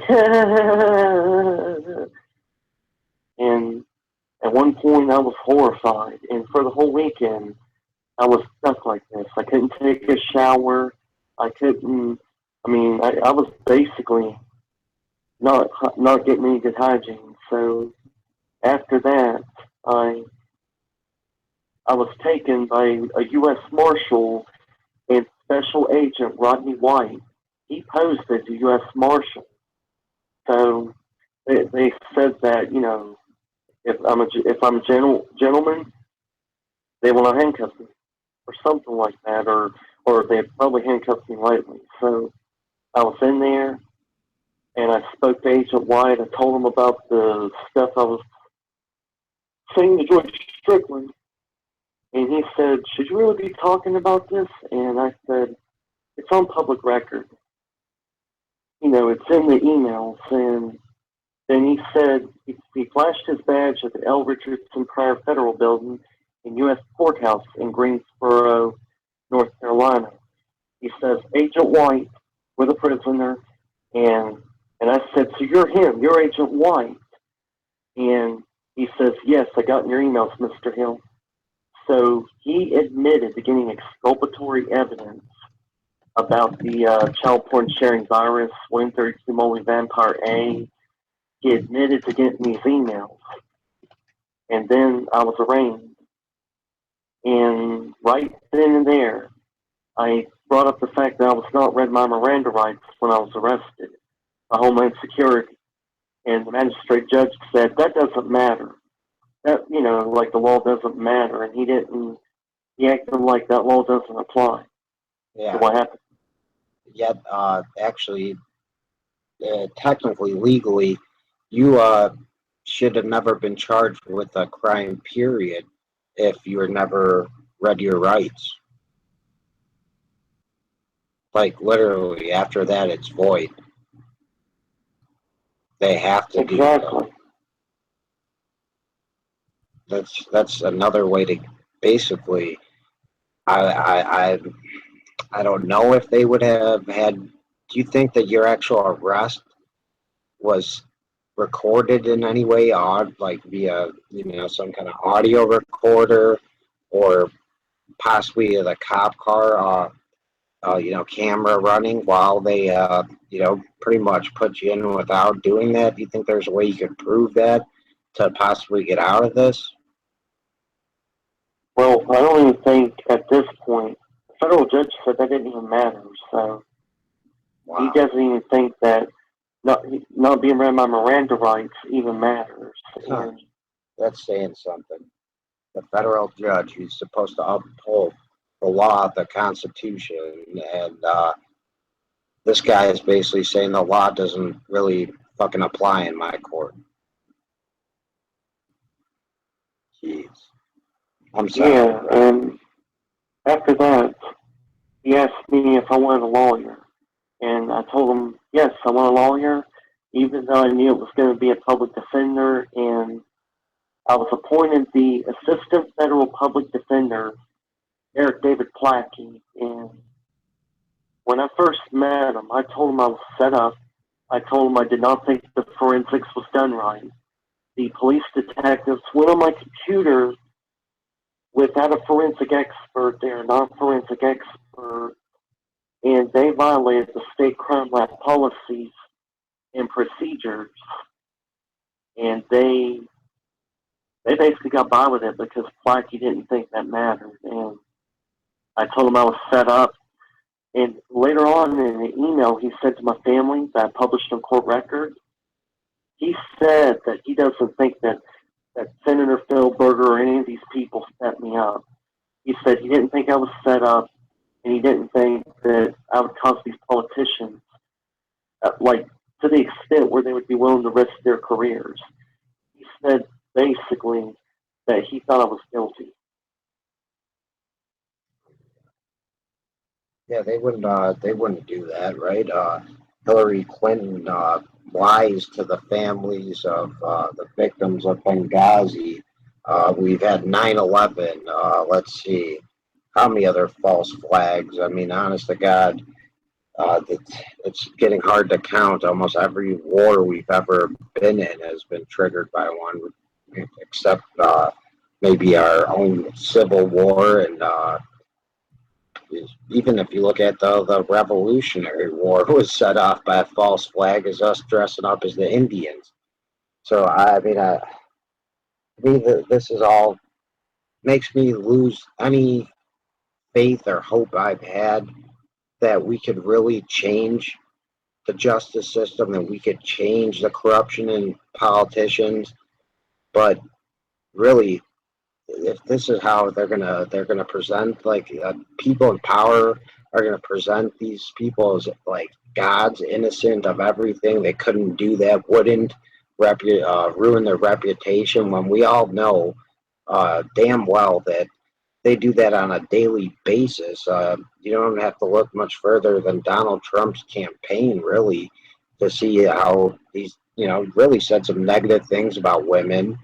You've had comments made by just about everybody involved, from Clinton to everybody, but like a Bernie Sanders really hasn't said anything that crazy. But they do it on a daily basis. They'll kill people to keep stuff quiet. They have, Secret Service at their dispense to do what they want. You don't think they use them, and yet the people, like, it's unbelievable. They act like they're literally like gods. Like they wouldn't ruin their reputation. To get to office, you ruin your reputation. To get to a position of power, like say a judge or even a governor, a senator, you already have to ruin your reputation. If you're in the Bilderberg group and all that, they have you do things that I'm sure you could be blackmailed for, sign things, just like Bohemian Grove. They have you do, I hear, like gay rituals and things there, so that they have something to blackmail you with, so you play ball. These are the most dirty, evil scum of the earth we're talking about, and they have the nerve to say they wouldn't do that to risk their reputation. That's unbelievable, because honest to God, that's already been, the lid's been blown off that cover a long time ago, even with Nixon.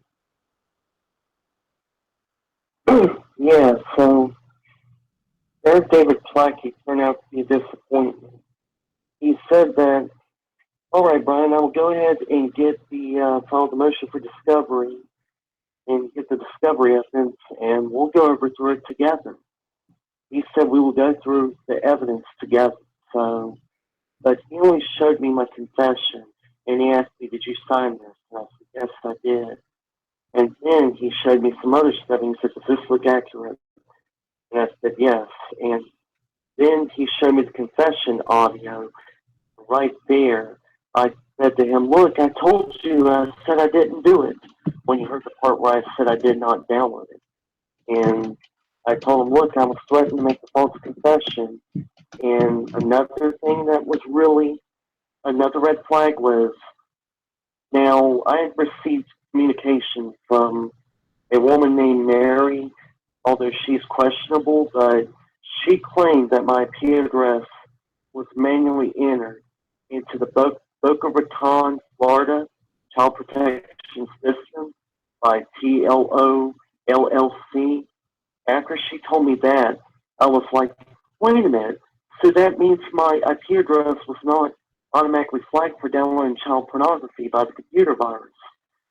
That means that somebody added my IP address manually to the system. So after that, the police detectives send the audio. We can add your grandmother's IP address to the server. And this did not come from Mary Dagan Foxman. This came from the police, and they said, we'll add you, we can add your grandmother's IP address to the server. And so they admitted that they can add IP addresses regardless of whether they really downloaded child porn or not. They can just add IP address. Yeah, and again, if you want to check my YouTube page, if you don't believe that they could even, the computer I'm using right now to pull this stuff up is old. It has burned, the battery is burned through the back of the computer. I came home from doing an interview with Wayne Madsen, I believe, and I was speaking about the documents that I got from Jesse Ventura. I come home, this thing hasn't been plugged in at this point. This is about 2014, 15. I didn't do it didn't do anything with this computer for probably about a year. So there's no battery life. I come home, all of a sudden, the computer's on, and I have this on video. This happened multiple times, but I did catch it this one time. And as I'm opening it, it's scrolling through the documents that Jesse Ventura sent me. And sure enough, right as I'm recording it, you see it go off, the power go off, and I show that it wasn't plugged in, and I show the back of the computer and the battery burning through the back. So it's basically, they, like Alex Jones has said on his show, they have something in there that could trigger your computer to turn on even if your battery's completely destroyed, and they could basically scroll through your files. So what does that mean? They could go to websites, they could go to child porn sites, they could implant fake files, they could send fake emails out to people. I mean, think about that, people. I mean, are we ever safe when we're using our computer now? Are we ever safe when we leave our computers unattended? Probably not, especially if you're an activist. Yeah, so pretty much, he did all these notes, written all that, and he had me convinced. He said, we're going to try for pretrial diversion program. And that means that basically I falsely plead guilty, but I don't have to register as a sex offender. I don't have to be a felon. And I'm thinking my health was starting to get real bad when I was in Forsyth. They were giving me half my insulin. My diabetic A1C went as high as 10.9, the highest it's ever been. And my health was starting to deteriorate, and I was afraid if it goes to jury trial, they're going to try to drag this out for years. And that means I would literally die before the end of the jury trial. So I decided we need to go for pretrial diversion.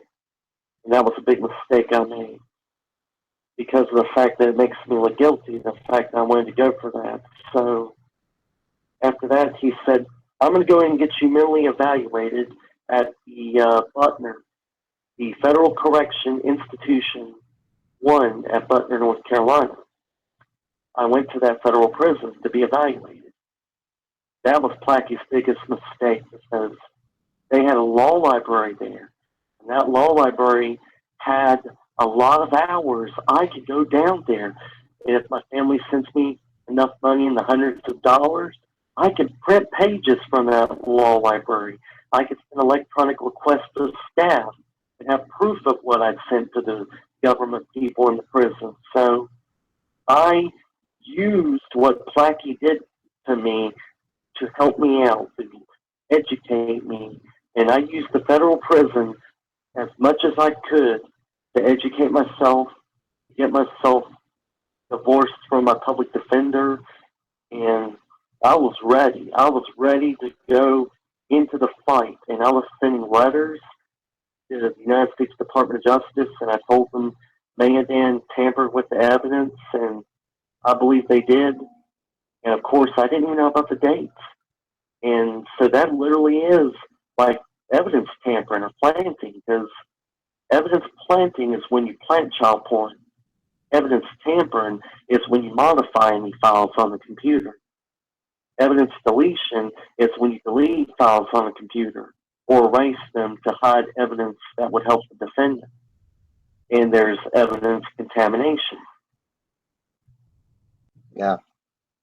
And for people viewing the live event, I just played the clip of how they shut my computer, basically on when I got home. If you'd actually like to hear that yourself, the audio, just to kind of show people, like, look how easy this was. Again, this was about 1 year ago, so I'm coming back from a show. Weather from the Truth is Stranger than Fiction, This is and just this a is my Pat old Bryan, computer. I'm gonna ask Danny to tell the truth on the show next week. See, this is the charger for this computer, right? The battery burnt through the bottom of this computer. I unplugged this yesterday. There's no way it should be on, but here it is. It's on. Now let's see what they're trying to look at. Look at batter. Now it died. You gotta be shitting me. I just got back from the show. It's about 8:15, maybe 20 minutes ago I ended the show. And yeah, and now all of a sudden I come home and my computer shut itself on. All right, there you go, people. So that's simple. That's simple. Yeah, so pretty much, when I went to Butner, I learned how to file motions pro se due to the other inmates in there. So I filed two motions, a motion to suppress the evidence and a motion to suppress the confession. And after that, I put it also in there that Eric Plackey is ineffective as assistant to counsel and asked for another attorney. So I went in front of the judge on June 4, 2014, and it was Judge N.C. Tilley Jr., or Carlton Tilley Jr. And I went in there, and Plackey was like, and Brian apparently wanted a ranked hearing. Yeah, I'm trying to sound like Plackey, the way his voice sounds. And I'm on these pro se motions, and I have no basis to support such motions under the applicable rules of evidence. And then the judge was like, I want to hear from the defendant. And then I was allowed to speak, and I said, Your Honor, Plackey is not doing anything. That's in the transcript. And I said, Plackey is not doing anything. He's not helping me prove my innocence. And I told him I had written the Federal Bureau of Investigation and the Department of Justice. I had written the government. And, Plackey's not doing anything. He's not doing that. He's not investigating this. If he was investigating this, I will have the evidence, Your Honor. And he said, you don't have a basis, Mr. Hill. Asking, what's a basis? Right? You got to have some evidence first. And then after that, I said, if Plackey had done his job, I'd be able to get you the evidence, Your Honor. I'd be able to call forth the witnesses. And I also told him the police detectives, they went on the computer. They shouldn't have done that. And after that, the judge said, now, I deny your motion for substitute counsel.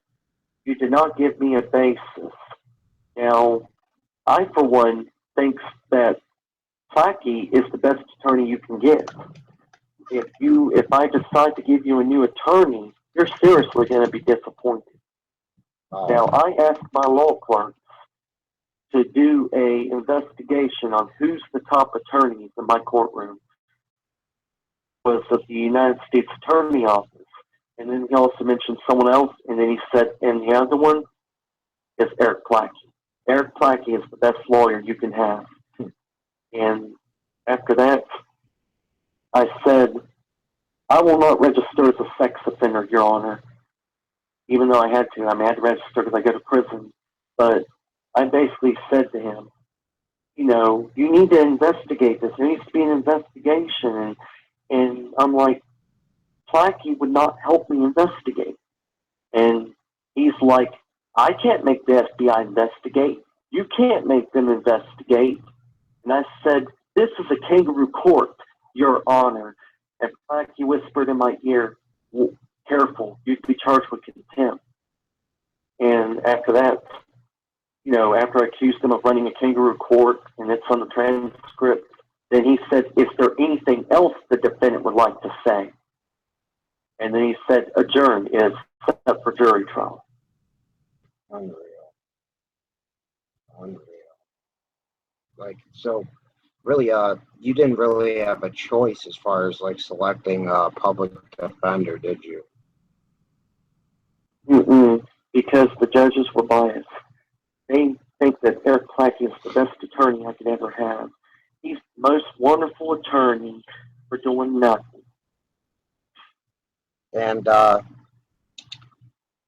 does just to kind of go back on this, how does I know you said like Luke Radowski and Melissa Melton, they were threatened. Now, were they threatened to you in that email, or were they threatened personally? I seem to think that these setup attempts, these threats, they all came after that one simple email where it said, you will be set up as a sex offender, Brian. You and others are next. So why did they name Pete Santilli? They named Pete Santilli in those messages, the talk show host. Do you have any guess why he would be singled out? Because I don't know. There's a lot of rumors that he is literally playing ball with the other side. So, in one of the documents, again, your mom sent to me, of the text correspondence, they threatened to set up Pete Santilli specifically. Why do you think that is?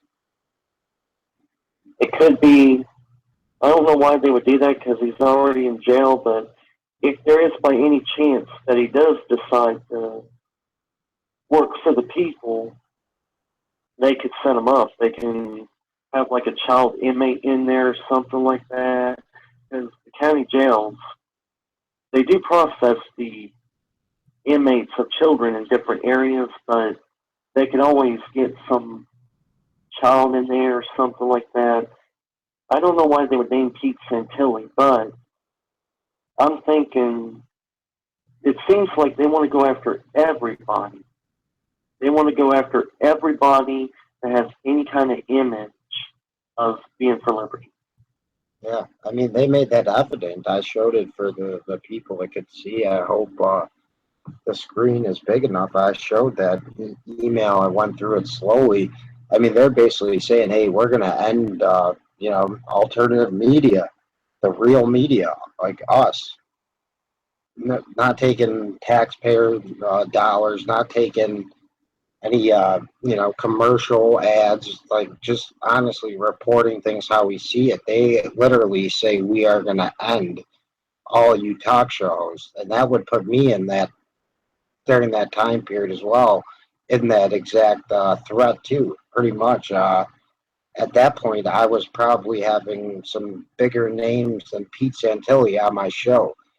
We got in a little bit of verbal argument, like, I don't think he's ever even responded, so I'll give him, he's a good person for that. But he was attacking Joe Biggs. I stuck up for Biggs, basically. But I had looked at his guest lineup compared to mine, and at that point, mine was more, I guess you could say, would piss off the establishment way more with the Wayne Matsons and the Douglas Dietrich and TD Barnes, Area 51 employee. The Bill Scott, Joe Biggs talking about the drug trade. So when I read that, my jaw dropped, dude, because I was like, wow, you know what, man? If they know about him, there's a good chance they knew about me, and they're just threatening all of us. So that's a direct threat to myself as well. Yeah, the FBI raided Ian Freeman, so these child porn threats, they're not obsolete. I mean, the FBI's raided him. Mayhem Kokash, Police raided me. Kokash, Adam Kokash, a guest on my show. Yep.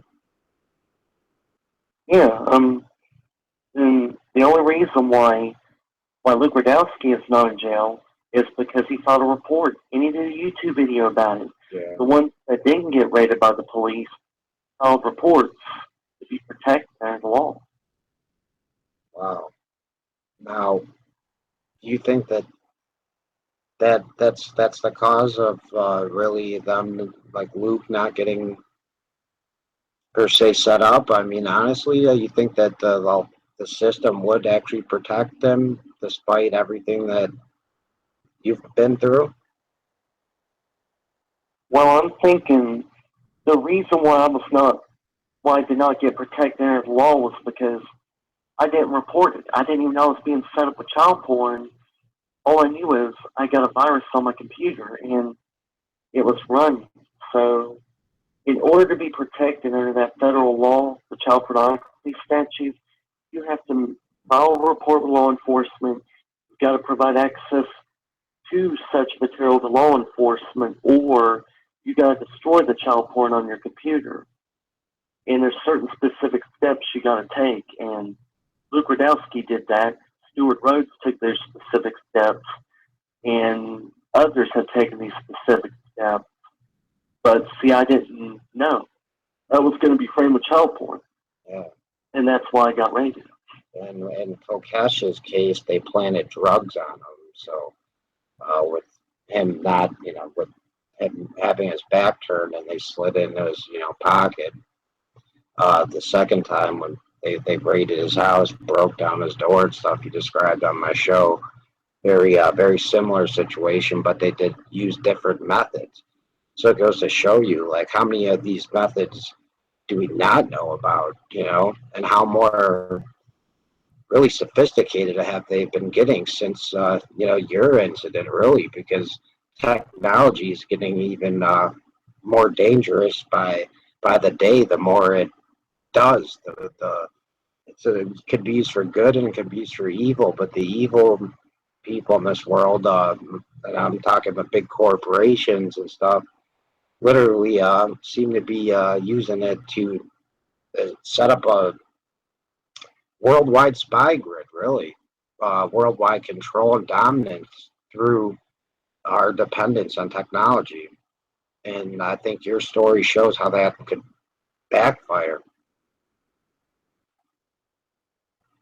Yeah, so pretty much the technology it can be used like a sword. A sword can cut you or it can cut your enemy. So Yeah, no, you're right. It's like I said, double-edged sword, man. It's just like I think everything. It's like a yin and a yang. It could be used for good. It could be used for bad. But just like a human, just like a person, we could do some really great things for each other. We could do some poor things to each other. And unfortunately, honestly, the people that make the stuff, the people in charge, I'm talking the Bill Gateses of this world, literally always have some kind of backdoor or negative impact on something that they present as this savior or positive thing for us. It always ends up backfiring, just like a medication. for, to help, say help with like pain or something like that, ends up killing your like kidneys or liver and stomach lining. They pose as, things are going to revolutionize our life and make it so much easier, yet they present all these other unforeseen, really tragic and very, very extremely hard to really identify as well. Threats that could lead us in jail for absolutely nothing, with actual proof to put us there by, again, implanting it without having to even step foot in your house. Yeah, That's like I went to, that. Sorry to interrupt, but my point is that to me is the most dangerous weapon of all. it is, so the thing is, I went to trial. I was trying to get another attorney put in. I was like, since I could not get another court-appointed lawyer, I tried to get Disability Rights of North Carolina put in as a lawyer. So after that, Plackey said, the only people that could really assist you with this kind of thing would have to be criminal defense lawyers, and the disability rights are not criminal defense lawyers.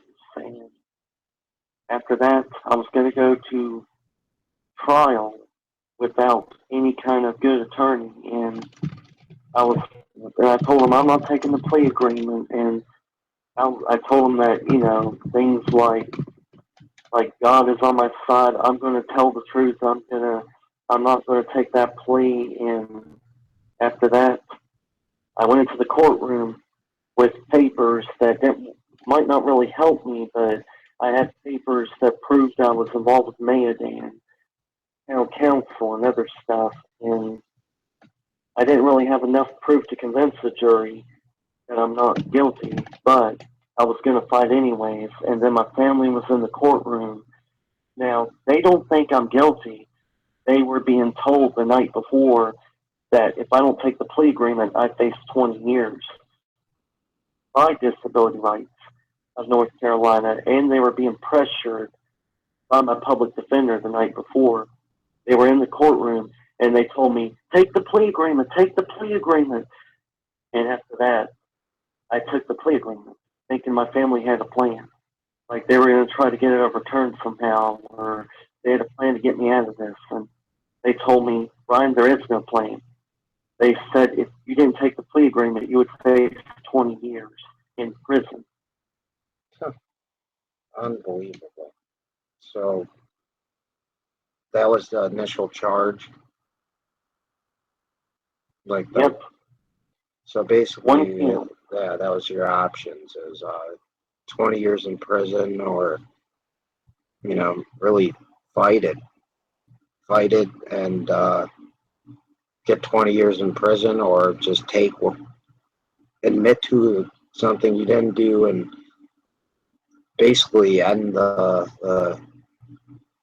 situation at the moment. I know you probably were thinking about long-term consequences, but that was their way to, again, make sure you were guilty, have that 20 years over your head to cloud your judgment to the long-term effects it could cause you, 20 years down the road. But if you, again, were to fight it, you're 20 years in jail. So it's a lose-lose. Yes, because they told my family that the jury was not going to know about my autism. My family would not be allowed to testify. I could choose to testify, but if I go and testify, they're going to, by the time the prosecutor would be done with me, I would have admitted to it. They would have asked questions like, Brian, it was on your computer, wasn't it not? Was the child porn not found on your computer? And I would have had to answer yes to a yes or no question. And by the time they were done, I would have admitted to it falsely. And then they would have been finding me guilty. This shakes me to the core. It really does. I mean, I feel so damn bad for you. And again, it could happen to anybody. Anybody. That's the scary thing. Anybody. Anybody that stands up for liberty, freedom, truth, honor, justice, and what this country supposedly founded on is now the threat and are subject to these cowardly actions. Sorry. Yeah, I'm so, just sorry. That it upsets me so much, man. I'm so sorry. you know, we all can do what we can. Yeah. But this is a hell of a way to get people to second guess that, you know what I'm saying? And I think that this is a greater tool than any kind of propaganda or calling us tinfoil hat people or whatever the case may be. Just to have the fact, in the back of your mind that you can be framed at any time, set up, and really given to, hey, you could go to hell or you could, basically burn in fire and for eternity. I mean, they give you lose-lose. I mean, literally, the court system is done. There is, in my eyes, I don't believe in the political system, and I do not believe in the court system whatsoever. And your case confirmed that. I had my suspicions, but this is appalling. It gets me so pissed off, and I'm sorry that I, interrupted and I'm talking, but this literally drives me nuts because it will deter people away from the movement when we need to get more people in the movement. Yeah, and it discredits the sex offender registry. It discredits the criminal records because now we now live in a world where now there is people who are guilty, but now we can no longer discern who's guilty or innocent because they're making innocent people go the same way as the guilty people. So now we no longer can discern who's innocent or guilty. Yeah. Well, I could tell you some people who are guilty, and they're on Pennsylvania Avenue in Washington, D.C. right now.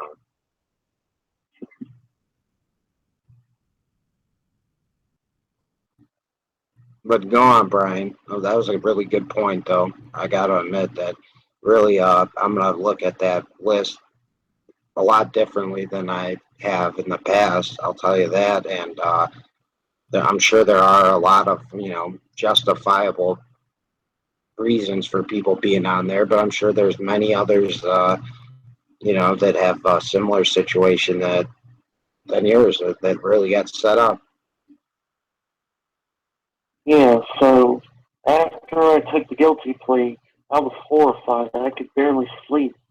I was like depressed, and I thought horrible thoughts in my head. I couldn't live with myself. So after I did that, I tried to withdraw my guilty plea. I started sending off letters, and I started to get my family at one point to send me evidence to the jail. And then I started filing a ton of pro se motions from the document 30 numbers all the way up to 100. I was filing one pro se motion after another.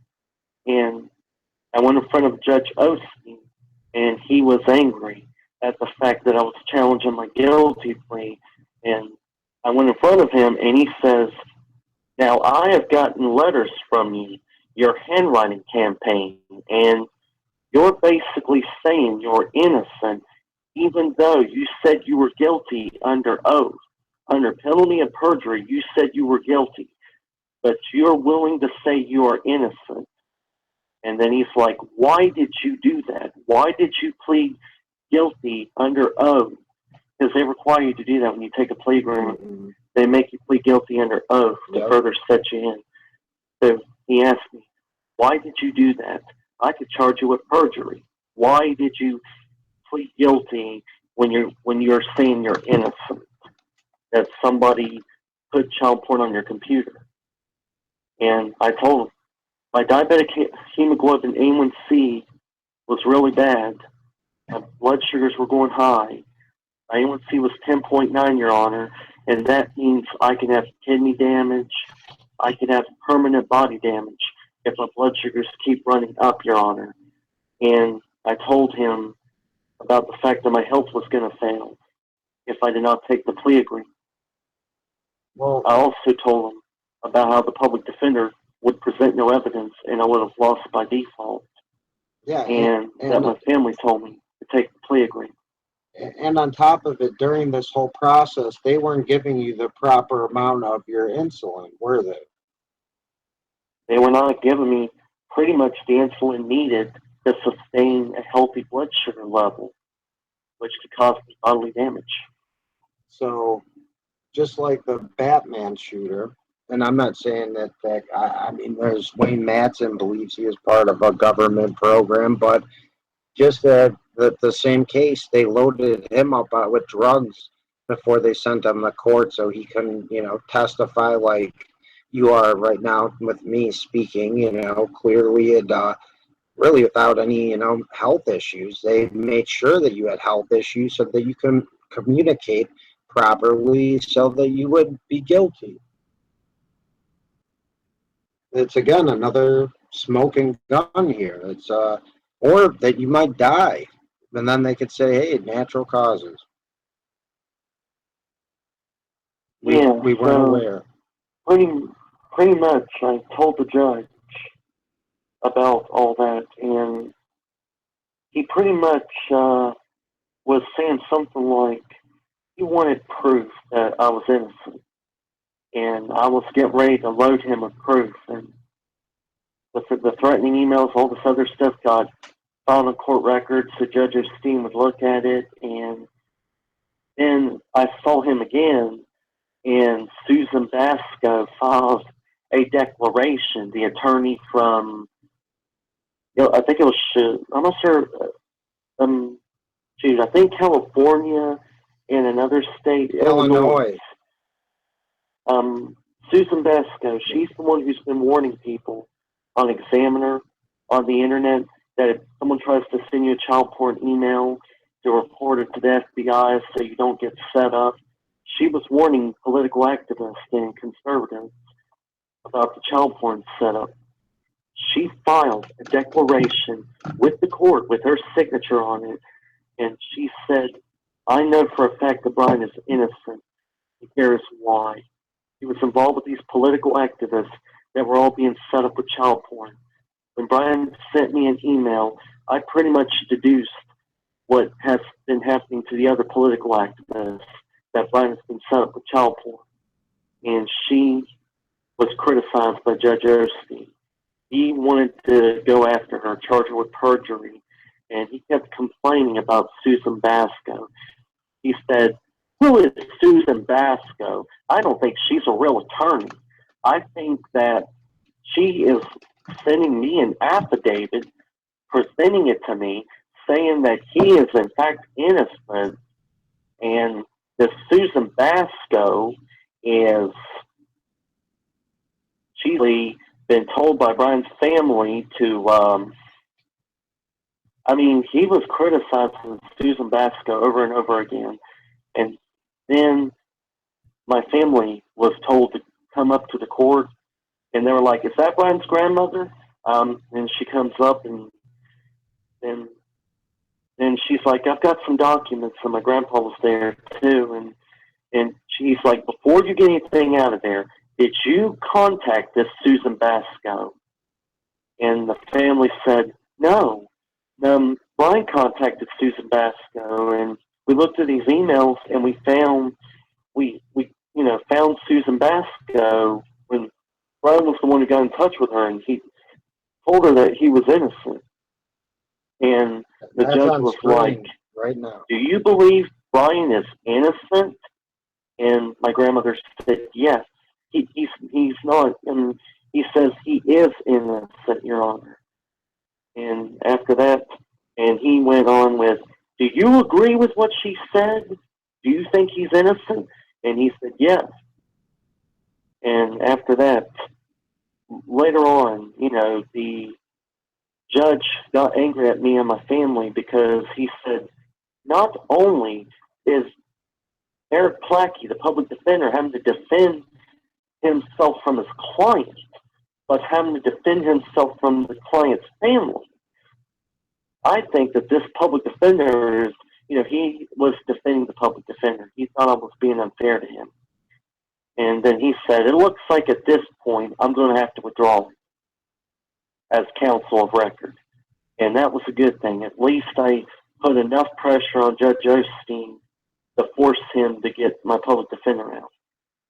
Yeah, I mean, if you're watching this live, and eventually after we go off air, right on the screen in front of me, I know you could hardly see me, and that's probably a good thing the way I feel today. But declaration of Susan Baskow in support of Brian David Hill's motion to withdraw his plea or his guilty plea.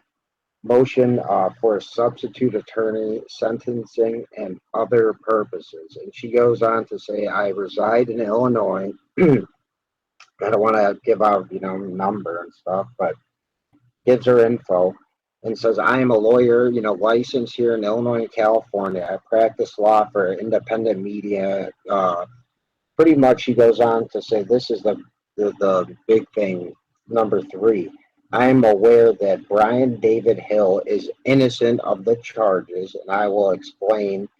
And she goes on to really make a case that is irrefutable. I mean, you could not deny that she lays it out that extremely well, that you're innocent, yet the judge doesn't want anything to do with a attorney, a licensed attorney, really sticking her neck on the line for you. That didn't help you whatsoever. And in addition to that, the U.S. attorney was accusing me of sending the threatening emails to Susan Baskow. Yeah, he was accusing me of that. Yeah, like you would send a threatening email to somebody who's putting their career, reputation on the line to try to help you. It's ridiculous. It really is. Excuse me. But the more and more I learn, and the more we've talked and stuff, I mean, I'm going to do everything in my power, man, to turn this into a very well produced, with links, facts, and pictures and documents, everything, like to match every single thing you're saying, because it can be backed up with proof that it's documented. And I mean, I'm so pissed off about this, Brian. I'm sorry, but that I keep, having to go and kind of interrupt you. But it makes my blood boil that a judge would not listen to a licensed lawyer. I mean, that shows you there's a conspiracy going on right there, because someone who is a licensed lawyer has nothing to gain from sticking up for you and everything to lose. And then on top of it, to try to throw accusations that you would be threatening her in any way is absurd for any logical person to believe, because if anything, you'd be reaching out to her, thanking her any way that you could. So, I mean, it's 1984, man. Yeah, when the U.S. attorney accused me of that during the probation revocation hearing on June 30th, and it's in the transcripts as well, where he accused me of sending the Tor mails. And, I basically sent a fax to the Department of Justice, and I said, I would not do something like this. Why would I want to attack the very person? She was being threatened with a perjury charge because I went along with the guilty plea agreement. Mm-hmm. And so I said to the Department of Justice, if you accuse me of being behind the child porn attacks and the Tor mails again without any proof to prove it, I'm going to sue the federal government, the Justice Department, the FBI. I'm going to sue the United States government if they accuse me of being behind the Tor mails. Unbelievable. And you know what? It seems to me, man, that the reason that when you question the NDA, that touched some chords, that pushed the buttons of these people. Why do you think the local judges were so passionate, basically persecute you for that? I mean, they would have to then be aware of the secret and the hidden agenda of the New World Order, whatever they want to go by, whether it's Illuminati, New World Order. Your average judge would have to be aware of their presence in order to go forward and convict you of the crimes you were convicted of, based off of everything that I've seen here, read about, and just logic. Yeah, and to make matters worse, I tried to appeal it after I went along with the conviction because of my health, and I met the United States Probation Officer, Christy Burton. She didn't like me too much because of the charge, and when I appealed the decision of Judge Osteen, I was appointed Mark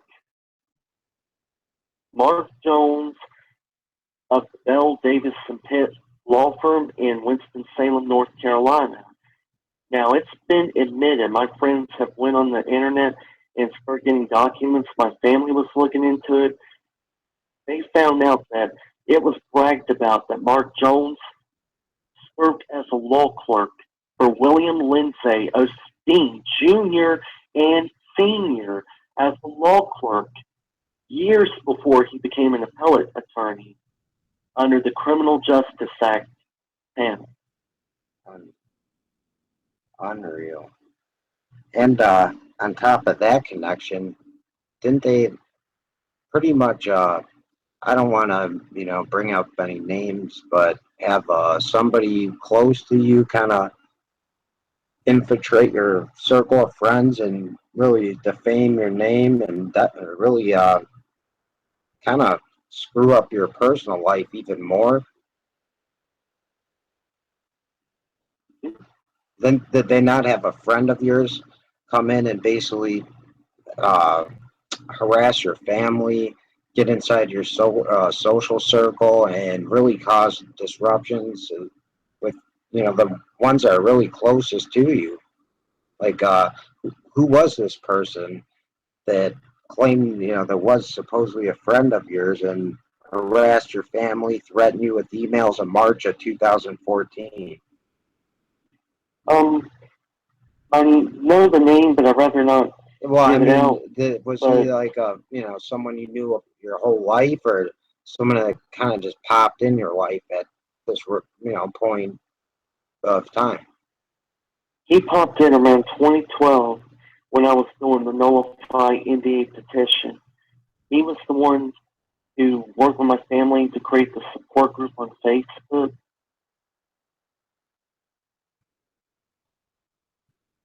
Are you still there? Yeah. Oh, okay. So basically, he came around while everything was going on, posed as some kind of savior or someone who's going to help you. And then what happened? How did he actually how did he turn on you, and what was the damage done? Like, Before Homeland Security came and arrested me, I'd actually called him on the mental hospital phone, and he knew where I was when I called him. So he knew where I was, and that was before Homeland Security knew where I was as well. So when I was arrested, he was a part of the support group about helping to aid Brian Hill in proving his innocence and getting out of jail and being free from this. So my support group he basically told the support group that my family wasn't real, or that we weren't real. He was turning people against my family. He was doing all kinds of stuff. He lied to the Rutherford Institute and told them that Pete Santilli referred him to the Rutherford Institute when I was the one who told him about the Rutherford Institute. he lied and turned people against my family, and he dissolved the support group. And he got someone from InfoWars to try to shut down my Facebook page. Now, can you say who that was? Like, who from InfoWars? I don't know the name. My family knows it was someone that worked for InfoWars, and So, then he defended the attempt to take down on my page. so he basically was trying to also, in a sense, not like what others have done to you, but in a sense, InfoWars, someone who worked for InfoWars was aiding them.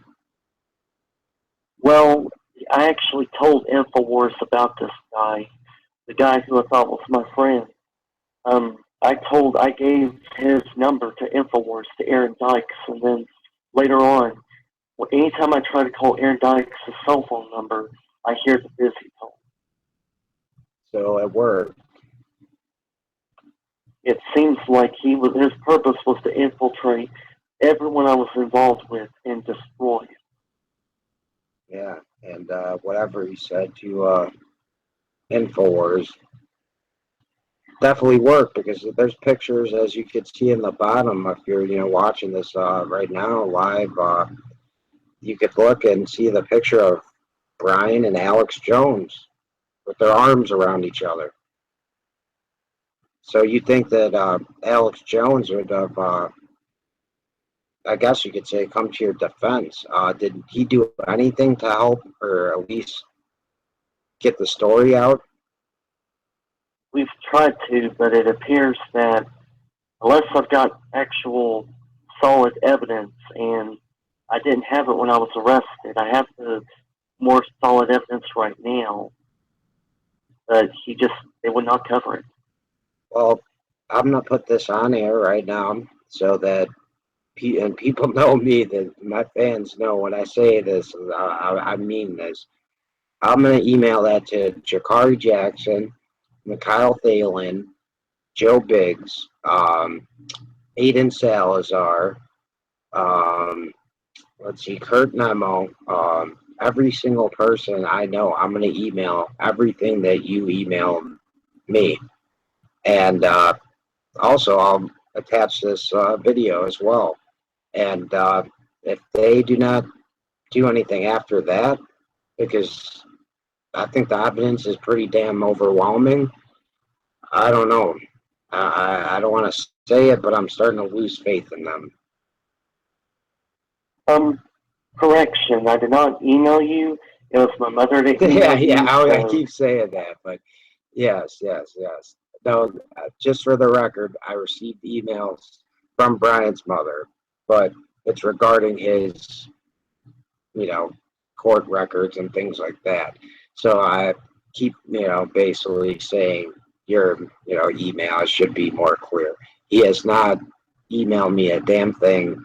It's been all through his mother and one of his friends. So that's my mistake. And just so he doesn't suffer any more legal issues, I'd like to make that clear. I'm a idiot, and it's me I'm misspeaking. Come after me. But yeah, so another thing I wanted to ask you too is when the warrant came out for your arrest, right? Yeah. How long was this from, all the really the first the intro we played, the first speech you gave about NDA? The arrest warrant came around November 25th to 26th, 2013, and I was indicted by the grand jury because they only heard the U.S. Attorney's side, and I was not arrested until December 20th, 2013. And that's you think that they would have the proof way sooner than that? Well, I think the reason they wanted to keep the computer so long was so child porn would download on it, because if you give it enough time, you could plant enough evidence and make it look legitimate. Oh yeah. And for like again, if there was something apparent on there, like downloaded by yourself, they would have had that in hours. Yeah, Hours. it's in case. Yeah. So again, another smoking gun. I mean, this is crazy to me that and that any judge would find you guilty for this, brother. I'm so sorry. Well, I mean, the truth is coming out. I mean, if you read the criminal case of United States of America versus Bradley Manning, and that's a military case. Yep. I read the prosecution records, and it said that the computer forensic expert that was used against Bradley Manning to prove that he leaked government documents from the military or leaked stuff, he used a write blocker. The forensic expert used a write blocker. He has said on every statement, he said, and I followed proper forensic procedures to the letter, and I made sure that the hard drive was not altered. That never happened in my case. They never used a write blocker. The FBI agent never did a hash code, an MD5 hash code on my hard drive. He never did anything to prove that my hard drive was not altered. Huh. And on top of that, they never presented any proof of any wrongdoing on your part. Period. The only thing they got me on was my false confession. If anything, if I had not falsely confessed, I would have won it, because I could have brought out about the improper forensics and the FBI having a history of improper forensics and manufacturing evidence for the prosecutors. And who was the prosecutor at the time of the child porn investigation? Bill Berger Jr. Junior. Yeah. And but here's the thing, though. Doesn't the law state that because of your autism, which, by the way, I would have never even known by speaking with you, dude. So, you've done a hell of a job, beating that and as much as you can. I'm very impressed with how you articulate yourself, and basically, very, very intelligent person. So, but despite that, isn't the law state that because of your condition that you are subject to possibly lying in a situation like that, and therefore it isn't like irreversible as if someone without any condition would confess? Am I wrong, or is that not the law, that your condition basically is not saying justifiable for you to do that, but like set in stone because you have autism? Actually, according to the United States Court of Appeals, and I read that at the law library at Butner, it said that if you are being coerced and you have a documented mental illness or like mental disorder, then you can actually get the confession suppressed. And if the confession is false, then every proven false statement is subject to suppression. Exactly. That's at least how I understood it. And did you ever bring that up in court, or afterwards try to appeal or talk to anyone about that, using that as your ticket out of this BS? I brought all that out in the pro se motions I filed, but it didn't matter how many pro se stuff I filed. All Judge Osteen was to take the list of my motions and deny.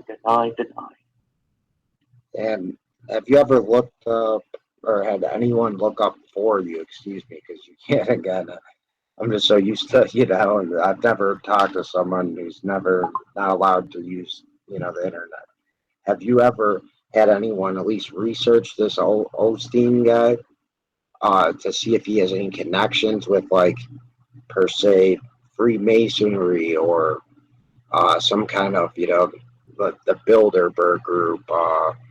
Was he ever on the list? Was he ever associated with, the Rockefellers, Rothschilds, anything like that? Have you ever been able to find anything, or through, some of your buddies' research, really that incriminates this guy in any way or connects him with any of these shady operations? Actually, when I was in Forsyth, and I finally got off of suicide watch, and I was put in sort of almost general population. One of the guys had the number 33. He had a 33 cup, and he admitted to being a Mason.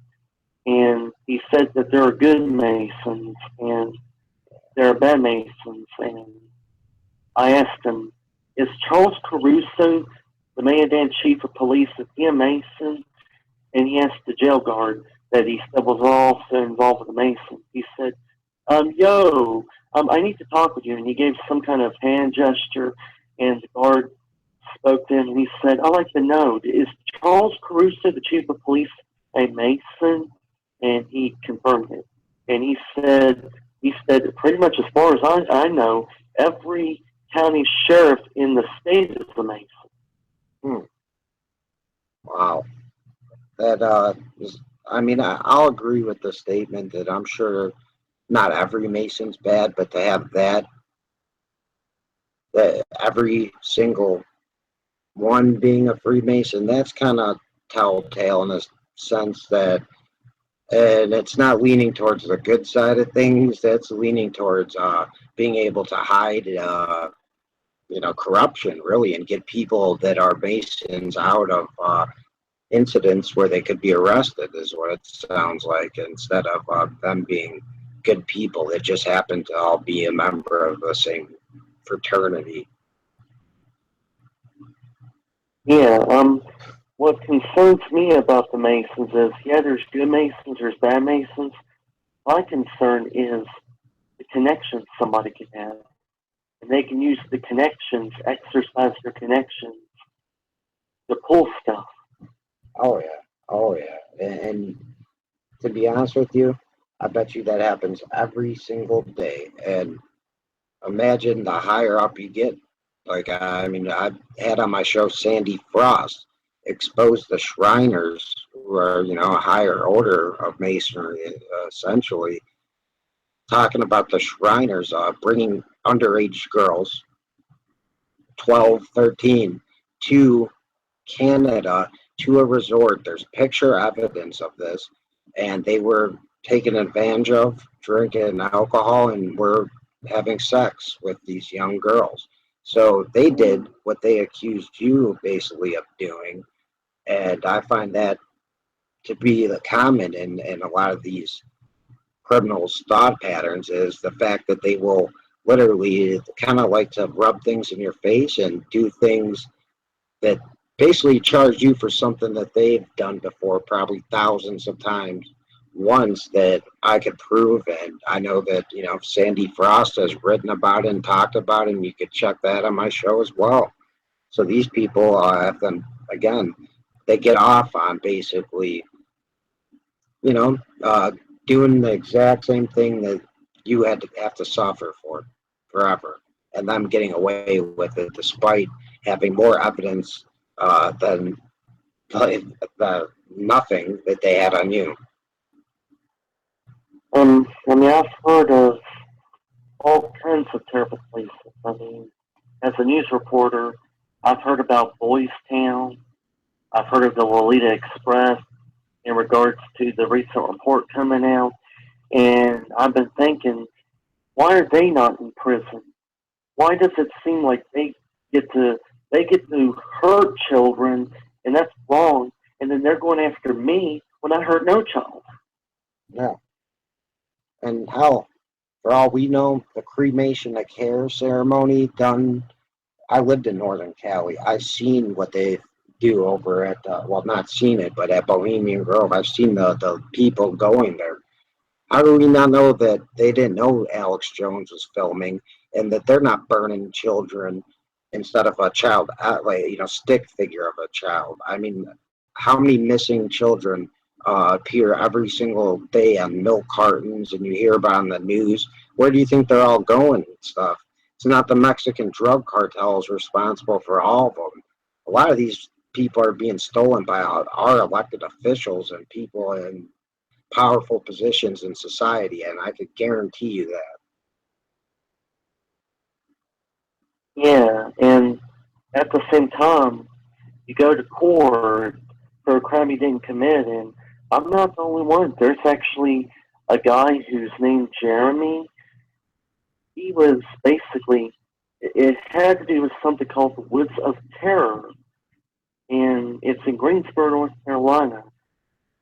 A 14-year-old girl falsely accused him of raping him, and raping her, and Jeremy didn't do anything. She kept changing her stories on court record, and his public defender said he was, thought he was guilty, and he forced him to plead. He's sitting in prison, and this is in North Carolina, and some people call Guilford County guilty county. What's funny too is on the documents, not funny, but what USA versus Hill here, the case obviously number, but the one where you have Susan Vasco sticking up for you, I just kind of noticed this. The Chief Judge William L. Osteen Jr. So not only do you have the connection there, how was the Caruso connected? And what was the other lady also connected? All on Facebook as friends. So, like, how did you discover that connection? And what is the importance of that connection, really? I was doing everything I could to find how these people were connected, because when I saw Bill Berger was the district attorney, I decided to find out about Robert Bridge and Christopher Todd Graham. I noticed they were both Facebook friends with the Bergers, and that was a red flag. Then I ended up finding out that Melanie Bridge, Robert Bridge's sister, worked for the district attorney office of Bill Berger. And that was another red flag.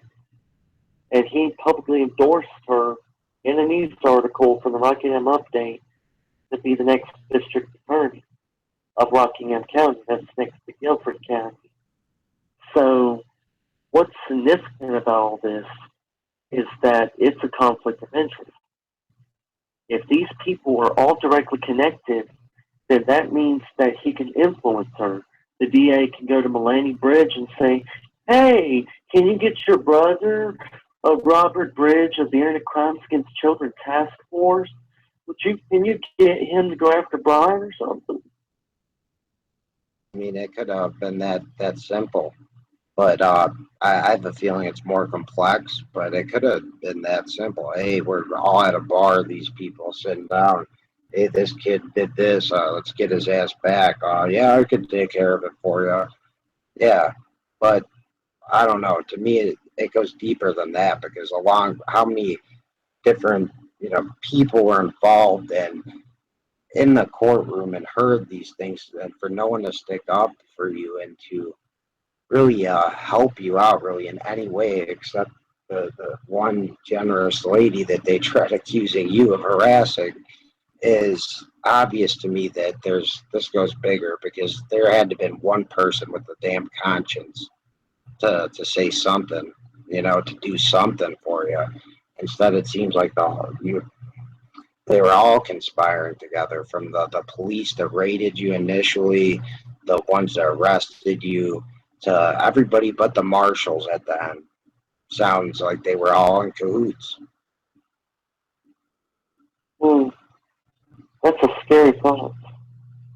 It really is, because think about it. I mean, how many different officers probably looked at your paperwork through the processing of it, right?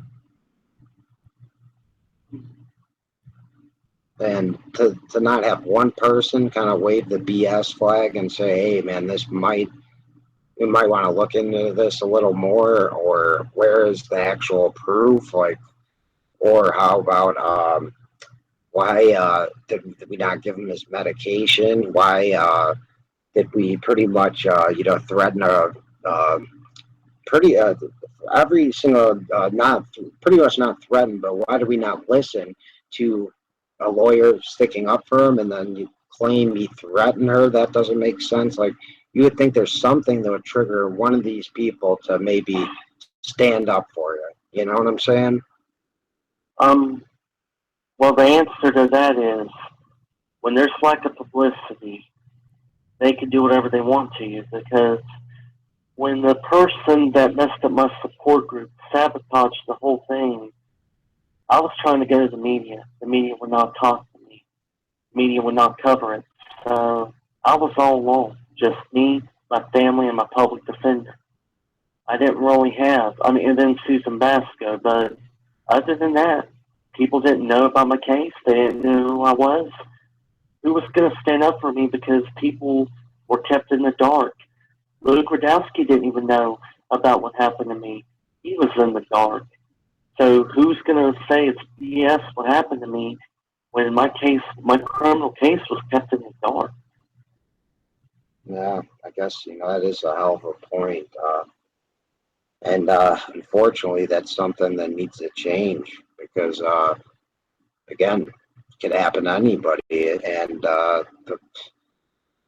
And what our supposedly stands for, it makes me sick. But you're right. Then there's no really news articles, anything like that about your case locally, even.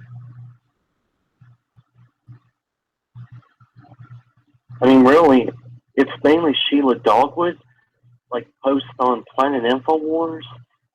It's mainly blog posts. That's really the only people that's covered. It's the blog posts, the stuff that's been published from pacer.gov. Yeah, I'm looking up this judge as we speak, and people could see it. She ruled North Carolina's ban on marriage for same-sex couples unconstitutional. Trying to look up I'll be going through this just to kind of see the record and see if there's anything of interest here. But you can kind of, have the floor, and if there's something else you let out, I got about another like half hour, to pretty much do the show before I kind of got to get myself to bed. I got work early in the morning, so kind of have the floor. All right. So pretty much the rest of this is that I had filed all this pro se stuff about my case, and I was filing complaints with the FBI, the Department of Justice. I was filing complaints with the Administrative Office of the United States Court. That's supposed to be the police of the judicial system. I filed a complaint against Judge Osteen for being connected with Mark Jones, and then the Administrative Office didn't do anything about Christy Burton.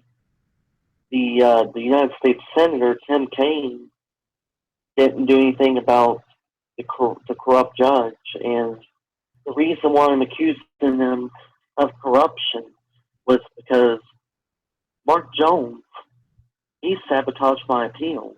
He made it where I couldn't even get an appeal. And what happened after that was, like, before the appeal closed, Mark Jones said, I'm going to get you your stuff back. I don't think the appeal is going to work, but I will go ahead and do everything I can to get you your property back as ordered by the judge. But basically most of it's been forfeited. But the stuff that hasn't been forfeited, he said, all right, I'm going to get you your stuff back. And Mayhem Police has made it clear, no child pornography is to be returned to him. I'm like, that's fine. I don't want child porn.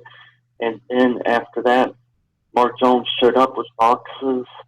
He gave me boxes of the trash, stuff with mold on it.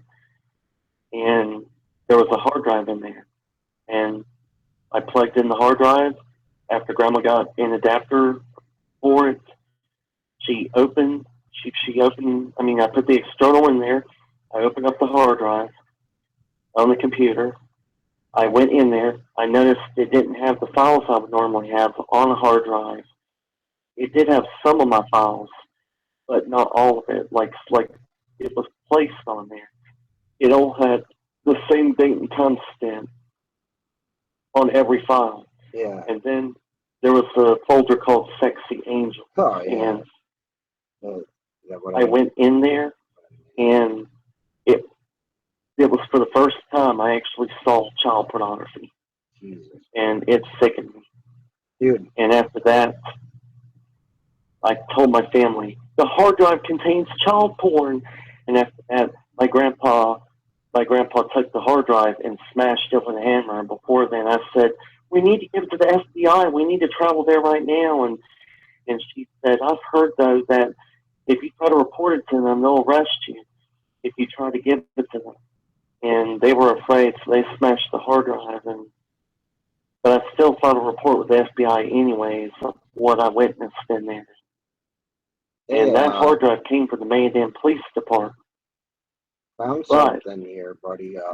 Sorry to interrupt, but U.S. District Judge William Osteen today ruled in the same-sex marriage thing again, right? Now it says Judge Osteen, who was appointed to the federal bench by President George W. Bush.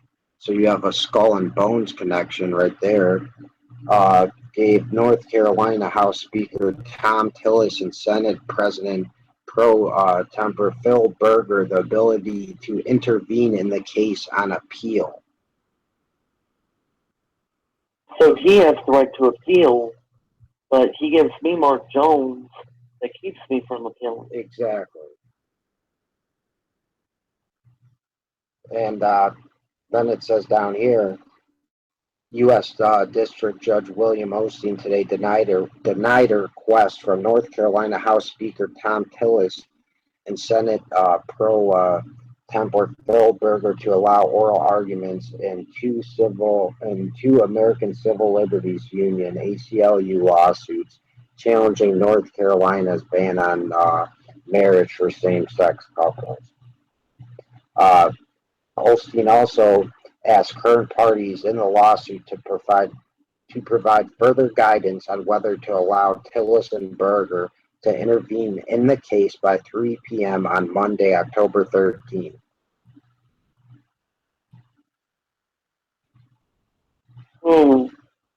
That's definitely interesting.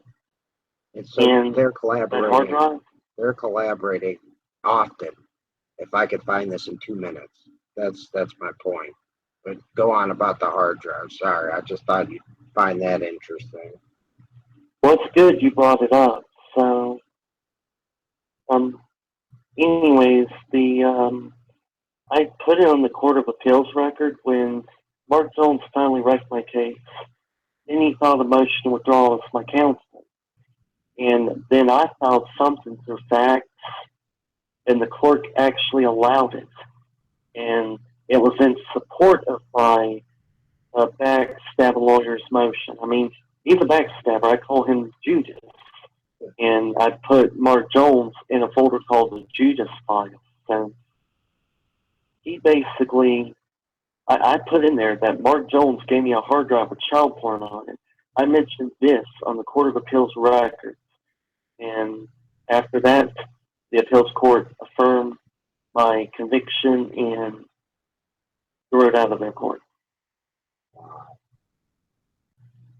That's sad. That's sad.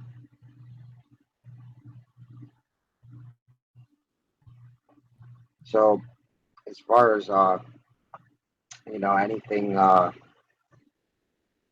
after the kind of dust settled, have you gotten any threatening phone calls? Have they left you alone, or have they kind of still threatened you, indirectly or directly?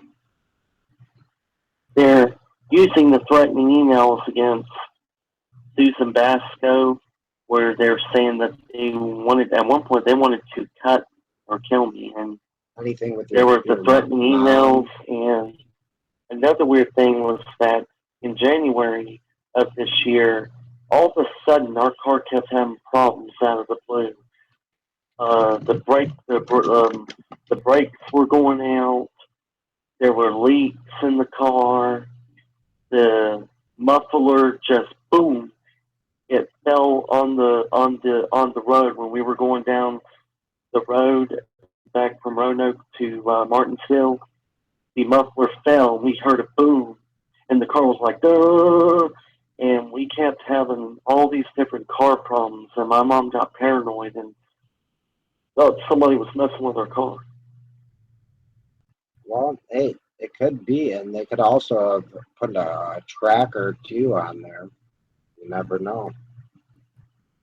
You know, I mean, honestly, to drive you really nuts, and know you're financially, you have a financial burden, and know that you need to see basically your mother needs a car, and the more she would have to spend on a car, the less she'd have to spend on you. So that could be another way to indirectly send a message and really hurt your finances as a whole, as a family, and send a message to you. Well, I mean, it gets worse than that. Whenever I was following the pro se stuff, I started following Document 71, George Strickland email. That really agitated the judge, because that should have been the discovery, because Rodney White signed in the agreement. He said that I understand that if any new evidence comes to me, or if there are any statements from the suspect, that I'm supposed to report this to the United States Attorney. That's Rodney White, supposed to do that. And he ignored the emails from George Strickland that came from me. He ignored the evidence I tried to email to him back in 2013. He posed, of course, as a U.S. Marshal. So after I started putting the George Strickland email, the entire message and all attachments on docket, after that, Christy Burton showed up, and she said, "Ryan, you are not going to text message. You are not going to. You will. She needed to see a counselor that thought that I was guilty of sin, and not a counselor of my choice. So they wanted to force me into the sex offender counseling stuff, and then I just lost it. I sat on the chair. I threw stuff behind me, not towards her, but behind me. And I started almost screaming. I just lost it. And I called her a jerk, and I called her the A word. And after that, Christy Burton said, "It's over. It's over." And then after that, she walks out the door, acting like a jerk. And after that, I got arrested. The U.S. Marshals started banging on the door, saying, "This is the Marshals, open up! This is the Marshals, open up! You're under arrest!" And they kept banging on the door again and again, saying, "You're under arrest, Brian!" And I started yelling, "Wait, I'm in the shower!" And they said, "Okay, all right, you better get out of the shower!" And after that, they started yelling at me, and I was afraid. I was literally shaking. And then after that, I opened the door. They already picked the lock. The Marshals had tasers pointed at me. And after that, I let them know, I'm not trying to be violent. I'm not a bad person. So I showed them I was compliant, and they said, "You're pretty compliant." The one marshal basically admitted that I was compliant and that I wasn't the type of person that Christy Burton acted like I was. So after that, he gave me a diet drink. He basically went to Hardee's, and he said, "Since you've been really cooperative, I'm going to get you a diet drink. What kind of drinks do you like?" I told him, "I like Diet Coke. How about that?" And he went there and he got me one. I was able to drink a diet drink, and then I went back into jail again, where my health was deteriorating again. And this time I was angry. I'm gonna stop you for 1 second. I think my grandma actually knocked at the door, but I want to read this to you and then go on right from there. And pretty much, kind of, I'm gonna have to talk to her, see what actually she wants at this time at night. But I'll give you the floor for a while. But listen to this. So, President Investigations and Private Client Protection. Does this name Andrew J. O'Connell ring a bell? Oh, He, hmm? he is the president of the Investigations and Private Client Protection Practice at Guidepost Solutions. He is a former federal prosecutor and federal agent. He provides expert and investigative and security consulting services to advise companies and individuals and their counsel to solve problems, advance business opportunities, migrate risks, and resolve disputes. He oversees and conducts private investigations, security assessments throughout the U.S. and in the world. He specializes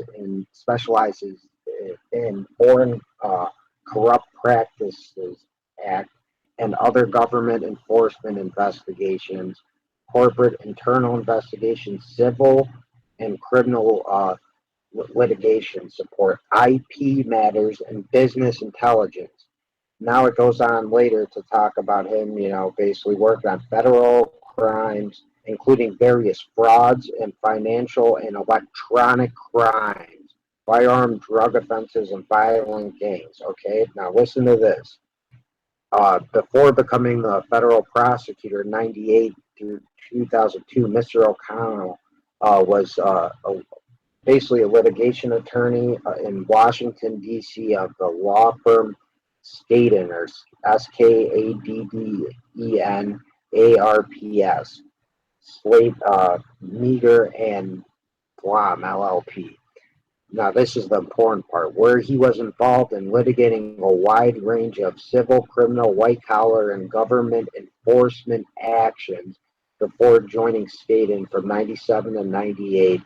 Mr. O'Connell was a law clerk for the Honorable William Olstein, United States District Judge of the Middle District of North Carolina. And from 1990 to 97, he was a special agent with the United States Secret Service, where he investigated federal crimes, including various frauds, financial, electronic crimes, counterfeiting of U.S. currency, and threats against the president. So basically, this person who is linked to, again, Olstein, is basically a Secret Service agent who's trained in doing exactly what they did to you. IP matters, and basically foreign corrupt practices. He knows all about it, electronic crimes, and on top of this all, again, he is linked to Olstein and worked, again, for various federal crimes, including financial and electronic crimes, and again was hired by, again, your judge here, Olstein. Wow.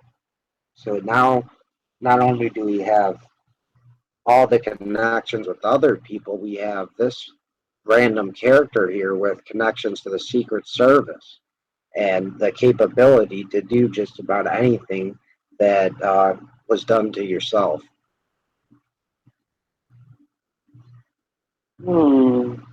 That's scary. Yeah.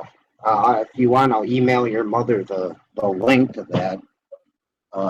Maybe you should look into this person, because if we could find a picture, maybe when I get back, hopefully we could actually find some, maybe you'll recall this guy's face, and that basically proves that they're here. You got the guy that's trained to really carry out the mission required to frame you, dude.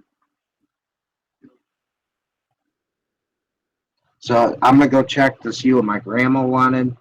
Go on, and I won't be here to interrupt you, brother. So you are basically going from where you got, pretty much taken in, and I got about at the most another like after I get back like 15 minutes. I'll give you like 15 minutes to just get whatever off your chest, bro. All right. I'll be right back, just in case this is something important. Okay. So pretty much, after I went to jail, I found out that Christy Burton lied about everything. She said that she told me I couldn't text message anybody, not even my lawyer. Then she covered that up. She said, I told Brian not to be sending various documents to the court, and Brian did not comply. The clerk of the court contacted Brian, that's, either John S. Brubaker, or it could be Joy Daniel, or it could be the law clerk. Anyways, according to this, she claimed that the law clerk got in touch with me and I did not comply, but I did comply. So I did everything the Christy Burton lied on record, and the only thing she told the truth was I had a meltdown. That's the only thing that happened, was I had a meltdown because of my autism, because I'm falsely a sex offender, and because she was giving me unreasonable orders.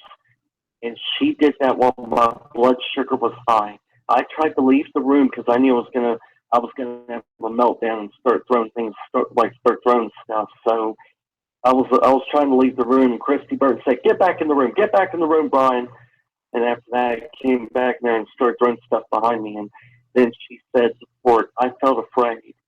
And the lawyer asked her, well, did Brian throw anything at you? Did he try to come at you? And she said, no, that didn't happen.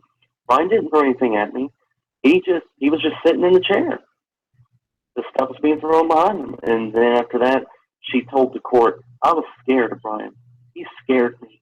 And after that, Judge Thomas D. Schroeder said, Brian, I find that you did violate your probation, not because of text messaging, not because of getting people to post about my case, but I was found guilty of violation because he claimed I threatened Christy Burton, even though I never threatened her.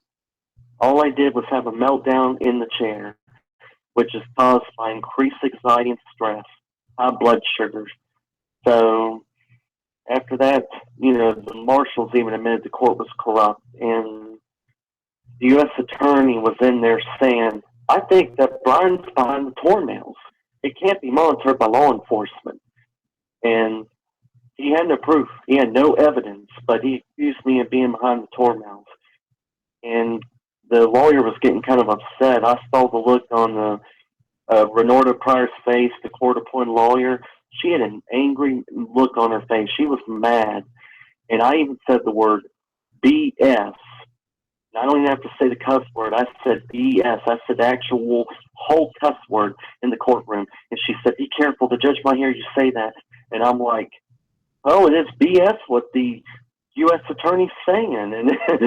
And he was just saying a bunch of lies.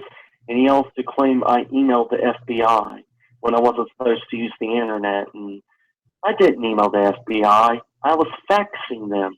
And one of the faxes just happened to have my admin at uswgo.com former email address that I had in 2012. And he said, see, Brian emailed them. There's his email. He emailed them. The U.S. attorney was playing as dirty as he could to try to make me look guilty. He did everything he could, and I think it's waking a lot of people up to how crooked the U.S. attorney is. And that's Anand Prakash Ramswamy. And the U.S. attorney, the head person, Ripley Rand. And so what I'm trying to do right now is I'm trying to either file a 2255 motion for actual innocence to be acquitted, or I'm going to try to file Rule 33 by the end of this year or by the early on next year before the deadline, a Rule 33 motion for a new trial. based upon newly discovered evidence that could not have been previously discovered with due diligence. And that just happens to be the threatening email that Ian Freeman received, because that email happens to have the same type of style as the threatening emails that I received. These threats could not have been made before the trial. It was made with an intent to attack alternative media, which is the whole reason I got framed with child porn. It's the same MO, the same service using Tor Mail or Tor email services, which is the Onion Router Network. Their MO is the same. So he can be a witness in my trial, Ian Freeman and possibly Mark Edge. So I might file Rule 33 to take it back to a trial, as long as I have a private attorney that's willing to help me pro bono and see the case through until I'm found not guilty, or that I want to prove actual innocence. That's what I need a legal team for. I do have one lawyer. Her name is Cynthia Everson, and she's doing everything she can to help me prove my innocence. But she doesn't have the time. She doesn't have the resources to really work on my case. What I really need is a legal team. My case is so complicated. I need, I would say at minimum, 2 or 3 lawyers, and I would say a small amount of paralegals. I need to be able to put together a legal team of people, one to work on my confession, one to work on the computer forensics, and one to do the private investigation. And altogether, I'll be able to create a very compelling defense or a compelling argument of my actual innocence to prove factual innocence.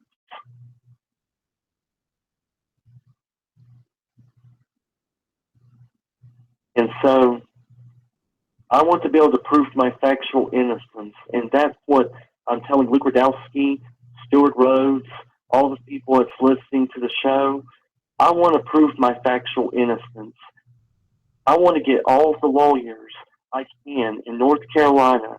I want to be able to take this back to a trial. I want to have all the witnesses testify.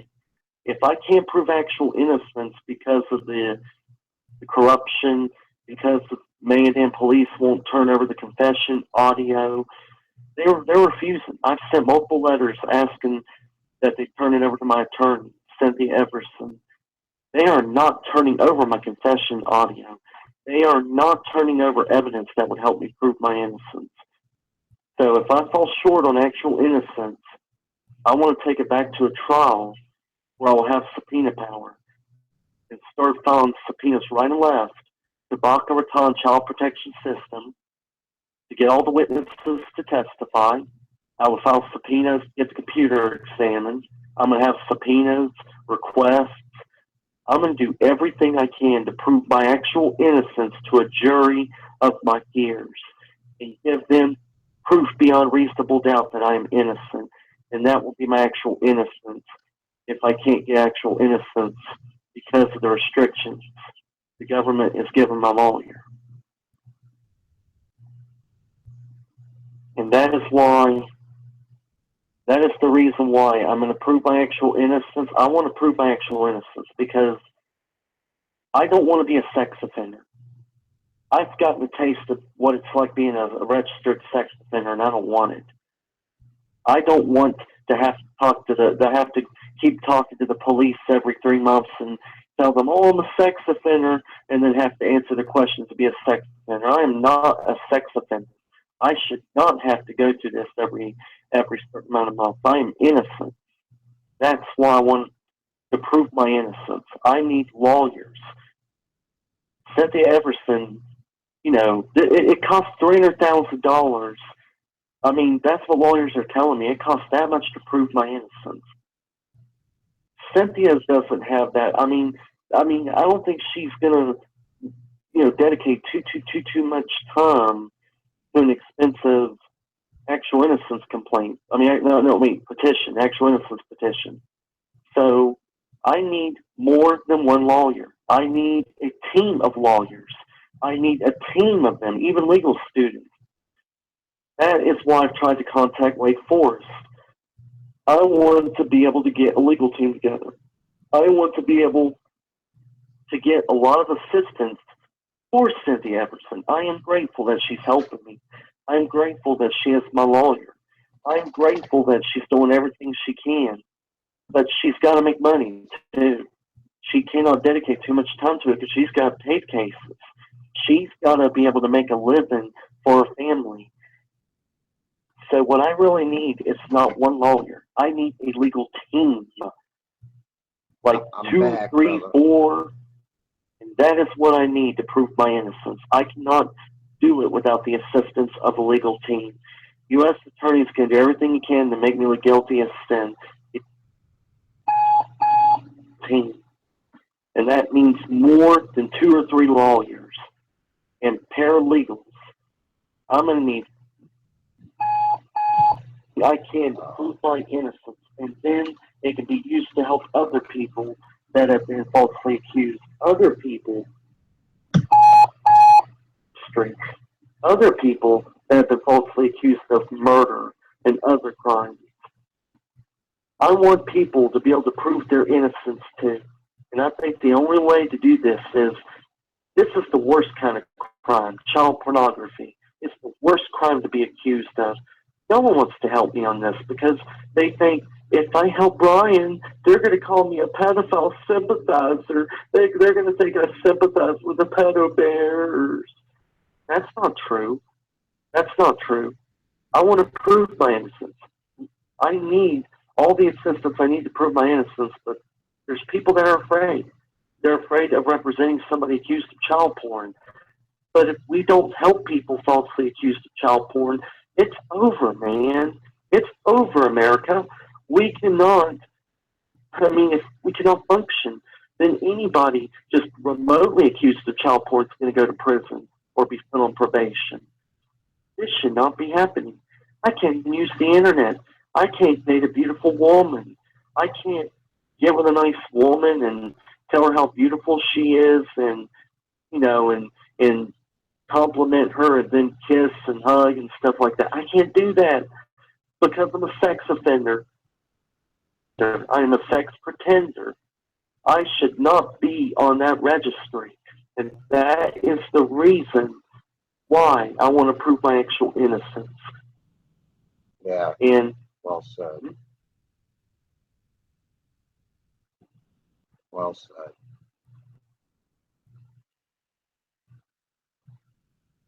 You could keep going, man. all right, so pretty much, if you show the audience my affidavit of innocence, that is my guarantee to the American people. I am willing to have it published. My affidavit of innocence is my guarantee to this country. If I am not found innocent by a jury and I cannot prove my actual innocence, vice versa, if I'm not found innocent, I'm going to be charged with perjury in the state of North Carolina or the Commonwealth of Virginia. So I have set myself into this fight. I've got to prove my innocence because I don't want to be charged with perjury because I am innocent. So I am going to prove my innocence. I am in it all the way. And I'm scrolling through that now, but actually, brother, I actually do kind of have to get going. I got to get up for work, and on top of it, my grandma's electricity is off in her apartment. So I got to go up there before all her food spoils and really see what the hell's going on. Sorry about this, but Brian, honestly, man, I'm going to put a really good video together with pretty much your audio and these documents up for you. And I'd love to do another interview maybe on like Monday or sometime in the near future, either Monday or next Friday again, man. That sounds good. But yeah, I mean, in conclusion, I mean, it sounded like you were just killing it right there when I walked back in and I heard basically the last like 4 or 5 minutes of what you were saying, and you did. I mean, you did really well, and you do need a whole team. You need a lot of support. You need people to share this video. You need people to share your story and share the proof that's out there that you're innocent. And I agree with this. We should stick up for sex offenders, but we do have to remember that there are legitimate ones too. So not every single one, but the ones like Brian that you could definitely prove didn't do it. That's right. But yeah, in conclusion, man, do you have anything you'd like to say?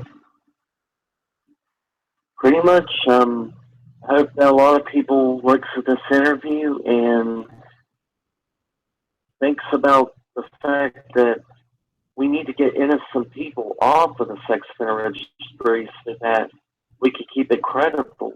We can make sure that the real child molesters and rapists are on. We don't need innocent people. No, I agree. And on top of that, I mean, it's not only that, it goes beyond that. I mean, they could charge you with murder, they could blow you up, they could kill you like Michael Hastings, and worse. So, I mean, honestly, we need to all either join together and stop this corruption and unite, or we're gonna all pretty much hang separately by getting killed, set up, or basically threatened and scared to stand up for anything. And pretty soon we're not going to believe or stand for anything.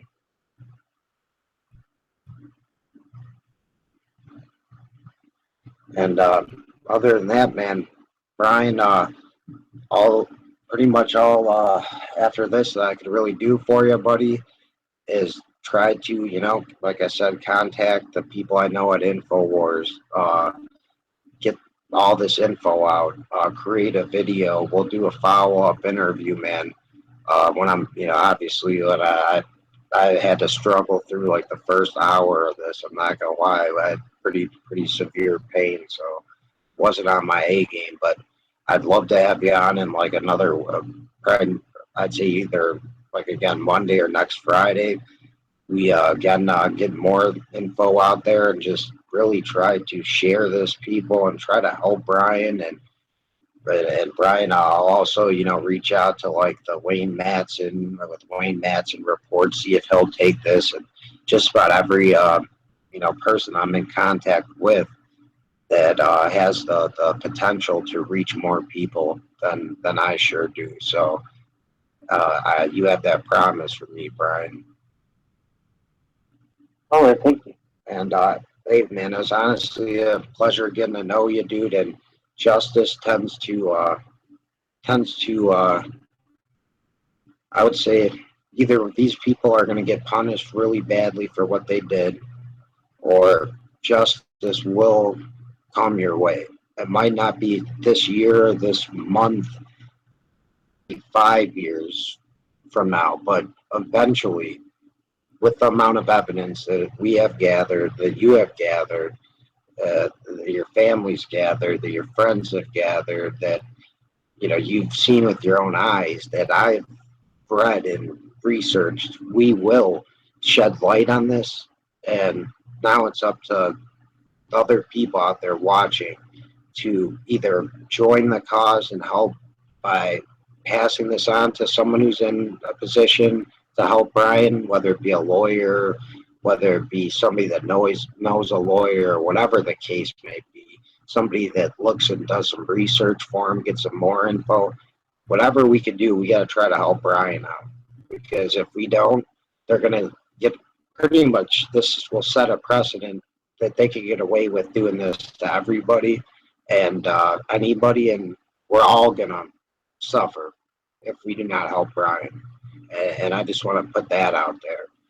And I'm going to title this part 1 of the true Brian D. Hill story, because I think that we could discuss a lot more.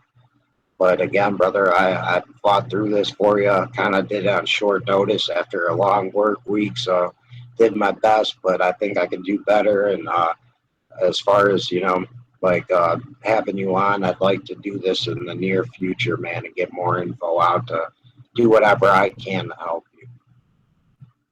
That sounds good. All right, brother. Again, this breaks my heart. I'm sorry to hear about this, and I'll be praying for you tonight and just about every night.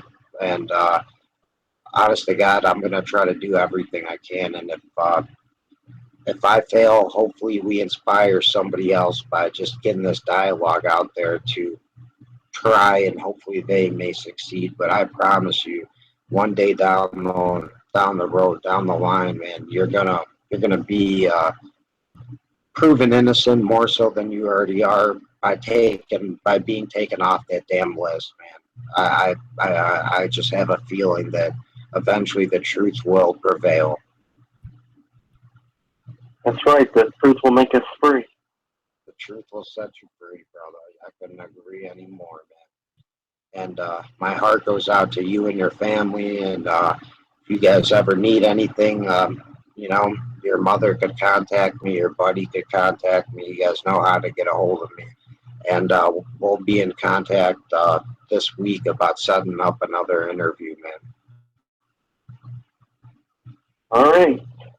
All right, Brian, man. I'm sorry I got to cut you short like this, but my grandma's worried about all her meat getting spoiled. So I guess this is her power's been out for about an hour, and I got to get up for work in about 10 hours. But All right. you have a good night, man, and we'll be in contact, brother. Okay, you too. Thank you.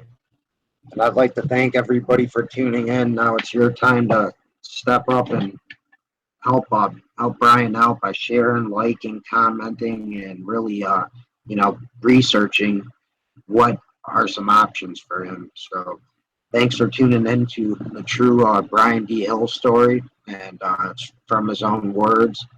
Again, host The Truth of Stranger in Fiction, Pete Wickard, signing off as we're approaching almost the 21st of May. And again, we're going to have Brian on shortly, and I'd say about a week. So keep doing some research, and let's get him out of this shitty situation and help not only him, but his family and his future and his family's future as well, and our future, because we're all tied together, whether we like it or not. God bless, and good night.